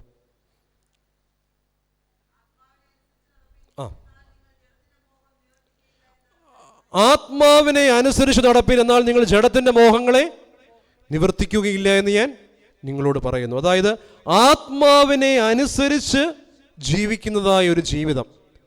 നമ്മളിൽ എന്തോ ഉണ്ടെന്നറിയാം, നമുക്കൊരു അറിയാമല്ലോ, മനസാക്ഷി എന്ന് പറയുന്ന ഒരു കാര്യമുണ്ട്. എന്തോ മനസാക്ഷി എന്ന് പറഞ്ഞാൽ എന്താ? നമ്മുടെ എല്ലാ പ്രവൃത്തികളെയും വിശദമായിട്ട് കാണുന്നതായ ഒരു വ്യക്തിയുണ്ട്. ആരാ? ദൈവത്തിൻ്റെ പരിശുദ്ധാത്മാവ്, ദൈവാത്മാവ്. ഈ യോഗ തിയറി അനുസരിച്ച് ജീവാത്മാവുണ്ട്, പരമാത്മാവുണ്ട്. അപ്പം നമ്മളിൽ വ്യാപരിക്കുന്ന ജീവാത്മാവിൻ്റെ മുകളിൽ ഒരു പരമാത്മാവ് വ്യാപരിക്കുന്നുണ്ട്. ഈ പരമാത്മാവാണ്, അതായത് ഏറ്റവും ആത്യന്തികമായിട്ട് മുകളിലുള്ളതായ ആ പരിശുദ്ധാത്മാവാണ് നമ്മളുടെ ജീവാത്മാവിനെ ചലിപ്പിക്കുന്നതും. ആ ജീവാത്മാവിൽ എന്തെങ്കിലുമൊക്കെ ബലഹീനതകളോ ന്യൂനതകളോ ഉണ്ടെങ്കിൽ എന്തോ ചെയ്യും? അത് ചൂണ്ടിക്കാണിക്കുക എന്നതിൻ്റെ മറ്റൊരു ഒരു വ്യക്തിത്വം കൊടുത്തതിൻ്റെ ഒരു പേരാണെന്ത്? മനസാക്ഷി എന്ന് പറയുന്നത്. അപ്പം ആത്മാവിനെ അനുസരിച്ചുള്ളതായ ജീവിതം, ആത്മാവിനെ ഉൾക്കൊണ്ടുള്ളതായ ഒരു ജീവിതം നമുക്ക് ആവശ്യമാണ്. ആത്മാവിൻ്റെ ഫലങ്ങളെ പുറപ്പെടുവിക്കുന്നതായ ഒരു ജീവിതം. ഗലാത്യ ലേഖനം 5:22 മുതൽ 24 വാക്യങ്ങളിൽ ആത്മാവിൻ്റെ ഫലങ്ങളെ പുറപ്പെടുവിക്കുന്നവരായി മാറുന്നതായ ജീവിതം. ആത്മാവിനെ അനുസരിക്കുമ്പോൾ ആത്മാവിൻ്റെ ഫലങ്ങളെ ആര് തരും? പരിശുദ്ധാത്മാവ് ഇങ്ങനെ തന്നുകൊണ്ടേയിരിക്കും. പലപ്പോഴും നമ്മളൊക്കെ നമ്മുടെ ജീവിതത്തിൻ്റെ ക്ഷണികമായ ബുദ്ധിയിൽ, നമ്മുടെ ക്ഷണികമായ ചിന്തകളിൽ, നമ്മുടെ ക്ഷണികമായ ചില ബോധ്യങ്ങളിൽ മാത്രം നിൽക്കുന്നതുകൊണ്ടാണ് പലപ്പോഴും യഥാർത്ഥമായ പരിശുദ്ധാത്മാവിൽ ഉള്ളതായ സന്തോഷത്തെ അനുഭവിക്കുവാൻ തക്കവണ്ണം നമുക്ക് സാധിക്കാതെ. നേരെ മറിച്ച് ആത്മാവിന് വിധേയപ്പെട്ട്, പരിശുദ്ധാത്മാവിന് വിധേയപ്പെട്ട് ജീവിക്കുകയാണെങ്കിൽ ആത്മഫലങ്ങളെ കായ്ക്കുന്ന ഒരു ജീവിതം നമുക്ക് ഉണ്ടാകും. ആത്മഫലങ്ങളെ കായ്ക്കുന്നതായൊരു ജീവിതം. ആത്മാവിനെ അനുസരിക്കുമ്പോൾ എന്തൊക്കെ ഉണ്ടാകും? സ്നേഹം, സന്തോഷം, സമാധാനം, ദീർഘക്ഷമ, ദയ, പരോപകാരം, വിശ്വസ്തത, സൗമ്യത, ഇന്ദ്രിയജയം, ഇവയെല്ലാം നമ്മുടെ ജീവിതത്തിൽ ഉണ്ടാകും. അതുപോലെ തന്നെ ആത്മാവിലും സത്യത്തിലുമുള്ളതായ ഒരു ജീവിതം, ആരാധിക്കുന്നതായ, ദൈവത്തെ ആരാധിക്കുന്നതായ ഒരു ജീവിതം. എന്താണ് ആത്മാവിലും സത്യത്തിലും ദൈവത്തെ ആരാധിക്കുന്നതായ ഒരു ജീവിതം എന്ന് പറഞ്ഞാൽ എന്താ? യോഹന്നാന്റെ സുവിശേഷം 4:24 ഇപ്രകാരം പറയുന്നുണ്ട്. ഒന്ന് വായിച്ചു അത്. യോഹന്നാന്റെ സുവിശേഷം 4:24. ദൈവം വായിച്ചു. ദൈവം ആത്മാവിലും സത്യത്തിലും നമസ്കരിക്കണം എന്ന് വെച്ചാൽ എന്താ? അതിൻ്റെ പിന്നാമ്പുറങ്ങൾ നമുക്കറിയാം, അതിൻ്റെ കോണ്ടെക്സ്റ്റ് ഒക്കെ നമുക്കറിയാം, അതുകൊണ്ട് അതിലേക്ക് പോകുന്നില്ല. അവിടെ എന്താണ് ആത്മാവിലും സത്യത്തിലും ദൈവത്തെ ആരാധിക്കുക എന്ന് പറഞ്ഞാൽ എന്താ? ദൈവം ആത്മാവാകുന്നു, അവനെ ആരാധിക്കുന്നവർ ആത്മാവിലും സത്യത്തിലും ആരാധിക്കണം. എന്താണ് ആത്മാവിൽ ആരാധിക്കുക? പരിശുദ്ധാത്മാവിൽ ആരാധിക്കുക. അതിനേക്കാൾ മുൻപേ നമുക്കൊരു വിശ്വാസം വേണം. ആരോടാ? യേശുക്രിസ്തുവിൽ പരിശുദ്ധാത്മാവിൽ നമ്മൾ, യേശുക്രിസ്തുവിലൂടെ പരിശുദ്ധാത്മാവിൽ നമ്മൾ ആരാധിക്കുന്ന ജീവിതത്തിന് പറയുന്ന പേരാ എന്ത്? ആത്മാവിലും സത്യത്തിലുമുള്ളതായ ആരാധന. യേശുക്രിസ്തുവിനെ പറ്റി യേശുക്രിസ്തുവിൻ്റെ മറ്റൊരു നാമമായിട്ട് പറയുന്നതാണ് സത്യം എന്ന് പറയുന്നതായ ഒരു കാര്യം. സത്യം, അതായത് ട്രൂത്ത്, അതാണ് യേശുക്രിസ്തു. അതായത് മനുഷ്യനിലേക്ക് കടന്നു വന്ന യോഹന്നാന്റെ സുവിശേഷത്തിൻ്റെ 2-ാം അധ്യായത്തിൻ്റെ അവസാന ഭാഗം ഒന്ന് വായിച്ചു. 2-ന്റെ അവസാനം കുറച്ചുകൂടെ വ്യക്തമായ കാര്യം. യോഹന്നാൻ 2-ന്റെ ലാസ്റ്റ്, അതിൻ്റെ അവസാനത്തെ ഭാഗം മാത്രം വാക്യം മാത്രം വായിച്ചാൽ മതി. അതിൻ്റെ 25-ാമത്തെ വാക്യം മാത്രം വായിച്ചാൽ മതി. മനുഷ്യനിലുള്ളത് എന്തെന്ന് സ്വതവേ അറിഞ്ഞിരിക്കുകയാൽ തനിക്ക് മനുഷ്യനെക്കുറിച്ച് യാതൊരുത്തിൻ്റെയും സാക്ഷ്യം ആവശ്യമില്ല. അപ്പോൾ യേശുക്രിസ്തു കറക്റ്റ് സത്യത്തിൻ്റെ അനുഭവം, അതായത് മനുഷ്യൻ്റെ ബലഹീനതകൾ, മനുഷ്യൻ്റെ കുറവുകൾ എന്തൊക്കെയാണെന്ന് കൃത്യമായിട്ട് എഴുതിരിച്ച് ആർക്കറിയാം? യേശുക്രിസ്തുവിന് അറിയാം. അതുകൊണ്ട് നമ്മുടെ പിതാക്കന്മാർ ആരാധനാക്രമങ്ങളിൽ ഇപ്രകാരം യേശുക്രിസ്തുവിനെ പറ്റി പറയുന്നുണ്ട്, സത്യമെന്ന് നീ വിളിക്കപ്പെടുമെന്ന് പറയുന്നുണ്ട്. സത്യം, അതായത് സത്യം എന്ന് പറഞ്ഞു കഴിഞ്ഞാൽ യേശുക്രിസ്തുവാണ്. ആ സത്യത്തിൽ യേശുക്രിസ്തുവിൽ വേരുറച്ചുകൊണ്ട് കൊലോസ്യർ പ്രകാരം പറയുന്നുണ്ട്, ക്രിസ്തുവിൽ വേരൂന്നി വളരുക. അതായത് യേശുക്രിസ്തുവിൽ വേരൂന്നിക്കൊണ്ട്, യേശുക്രിസ്തുവിൽ ആരംഭിച്ചുകൊണ്ട് പരിശുദ്ധാത്മാവിൽ ആരാധിക്കുന്ന, ആത്മാവിൻ്റെ വിശുദ്ധിയിൽ ദൈവത്തെ ആരാധിക്കുന്നതായ ജീവിതത്തിന് പറയുന്ന പേരാണ് പരിശുദ്ധാത്മാവിലുള്ളതായ, ആത്മാവിലും സത്യത്തിലുമുള്ളതായ ആരാധന. അതിൽ ഇങ്ങനെ ഇളകിക്കൊണ്ട് ആരാധിക്കണമെന്ന് അല്ല എൻ്റെ അർത്ഥം. ഈ പറയുന്ന ഇങ്ങനെ ഒരുപാട് ശാരീരിക ചലനങ്ങളൊക്കെ കാണിച്ചുകൊണ്ട് ഒക്കെ ആരാധിച്ചെങ്കിലേ ആത്മാവിലും സത്യത്തിനുമുള്ളതായ ആരാധനയാകുമെന്ന് പഠിപ്പിക്കുന്നതായ ചില തലങ്ങളുണ്ട്. പക്ഷേ അതല്ല. ശരിക്കും പറഞ്ഞാൽ എന്താ? യേശുക്രിസ്തുവിൽ, അതായത് നമ്മളെ ശരിക്കും അറിയുന്ന, നമ്മുടെ ABCD to Z വരെ നന്നായിട്ട് അറിയുന്ന, നമ്മുടെ ആത്യന്തികമായ ജീവിതത്തിൻ്റെ ബലവും ബലഹീനതകളും കുറവുകളും എല്ലാം നന്നായിട്ട് അറിയുന്ന യേശുക്രിസ്തുവിനെ ഞാൻ മനസ്സിലാക്കി അവനിൽ വേരൂന്നിക്കൊണ്ട് പരിശുദ്ധാത്മാവിൻ്റെ കൃപയിൽ ആരാധിക്കുന്ന, ആത്മാവിൻ്റെ വിശുദ്ധിയിൽ ആരാധിക്കുന്നതായ ഒരു ജീവിതമാണ് ആത്മാവിലും സത്യത്തിലുമുള്ളതായ ആരാധന. അതുപോലെ തന്നെ വിശുദ്ധ കുർബാന അനുഭവത്തിലൂടെ കർത്താവിൻ്റെ തിരുശരീര രക്തങ്ങളിൽ അനുഭവിച്ച് അതിൽ പുരോഗമിച്ചു കൊണ്ടിരിക്കുന്നതായ ഒരു അനുഭവമാണ്. നമ്മുടെ പിതാക്കന്മാർ ബോധപൂർവം, അല്ലെങ്കിൽ ആദിമ മാതാപിതാക്കന്മാരായ ആദാമും ഹവ്വായും ബോധപൂർവം തിരസ്കരിച്ചതായ ജീവവൃക്ഷത്തിൻ്റെ ഫലങ്ങളിലേക്കുള്ളതായ ഒരു കൂടിച്ചേരലാണെന്ത്? ശരിക്കും പറഞ്ഞാൽ ഈ ആത്മീയ ജീവിതത്തിൻ്റെ ആരംഭവും ദൈവരാജ്യത്തിലേക്കുള്ളതായ പ്രവേശനം എന്ന് പറയുന്നത്. അതായത് ഉൽപ്പത്തി പുസ്തകം 3:24 ഇപ്രകാരം പറയുന്നുണ്ട്. അതായത് ആ ഭാഗത്ത് ജീവവൃക്ഷത്തിലേക്കുള്ളതായ ആ മനുഷ്യൻ പ്രവേശിക്കാതിരിക്കാൻ വേണ്ടി എന്തോ ചെയ്തു? അവിടെ കെരൂബുകളെ കാവലാക്കി തിരിയുന്ന വാളുമായിട്ട് നിർത്തിയെന്ന് പറയുന്നുണ്ട്. വീണ്ടും യോഹന്നാന്റെ സുവിശേഷം 3:16 ഇപ്രകാരം പറയുന്നുണ്ട്. തൻ്റെ ഏകജാതനായ പുത്രനിൽ വിശ്വസിക്കുന്ന ഏവനും നശിച്ചു പോകാതെ നിത്യജീവൻ പ്രാപിക്കുവാൻ അവനെ ദൈവം അത്രത്തോളം ലോകത്തെ സ്നേഹിച്ചു. വീണ്ടും യോഹന്നാന്റെ സുവിശേഷം 6:35, 50 വാക്യങ്ങളിൽ ഇപ്രകാരം പറയുന്നുണ്ട്. എൻ്റെ ശരീരം ഭക്ഷിക്കുകയും എൻ്റെ രക്തം കുടിക്കുകയും ചെയ്യുന്നവൻ എന്നിലും ഞാൻ അവനിലും വസിക്കും. അപ്പോൾ യേശുക്രിസ്തുവിൽ ജീവിക്കുന്നതായ കർത്താവിൻ്റെ തിരുശരീര രക്തങ്ങളെ അനുഭവിച്ച് ആ കൃപയിൽ ജീവിക്കുന്നതായ ഒരു അനുഭവമാണ് നമ്മുടെ ആത്മീയമായ ജീവിതം എന്ന് പറയുന്നത്. അതുപോലെ തന്നെ ദൈവരാജ്യത്തിലേക്കുള്ളതായ പ്രവേശനം. വളരെ വേഗം ആ ഭാഗം പറഞ്ഞ് ഇന്നത്തെ ചിന്തയെ അവസാനിപ്പിക്കുകയാണ്. യോഹന്നാൻ്റെ സുവിശേഷം 6:40 വായിച്ചേ. യോഹന്നാൻ്റെ സുവിശേഷം 6:40.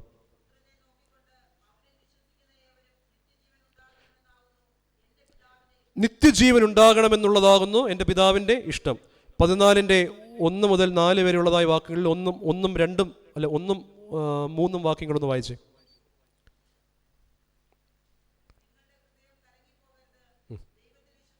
എന്നിലും വിശ്വസിപ്പിൻ, എൻ്റെ പിതാവിൻ്റെ ഭവനത്തിൽ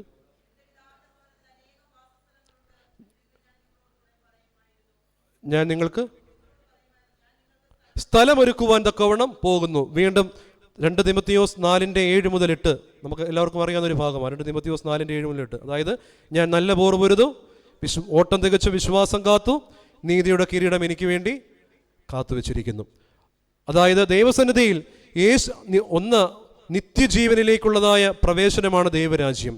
രണ്ടാമത്തെ അനുഭവം എന്ന് പറഞ്ഞു കഴിഞ്ഞാൽ കർത്താവ് നമുക്ക് വേണ്ടി ഒരുക്കിയിരിക്കുന്നതായ വാസസ്ഥലങ്ങളിലേക്കുള്ളതായ ഒരു ആ വാസസ്ഥലങ്ങളെ പ്രാപിക്കുന്നതായ ജീവിതമാണ് സ്വർഗരാജ്യം. വീണ്ടും കർത്താവ് നമുക്ക് വേണ്ടി ഒരുക്കിയിരിക്കുന്നതായ ആ ജീവവൃക്ഷത്തിൻ്റെ ജീവകിരീടത്തെ, വാടാത്തതായ കിരീടത്തെ പ്രാപിക്കുവാനുള്ളതായ ഒരു ജീവിതമാണ് നമ്മുടെ ദൈവരാജ്യ പ്രവേശനം എന്ന് പറയുന്നത്.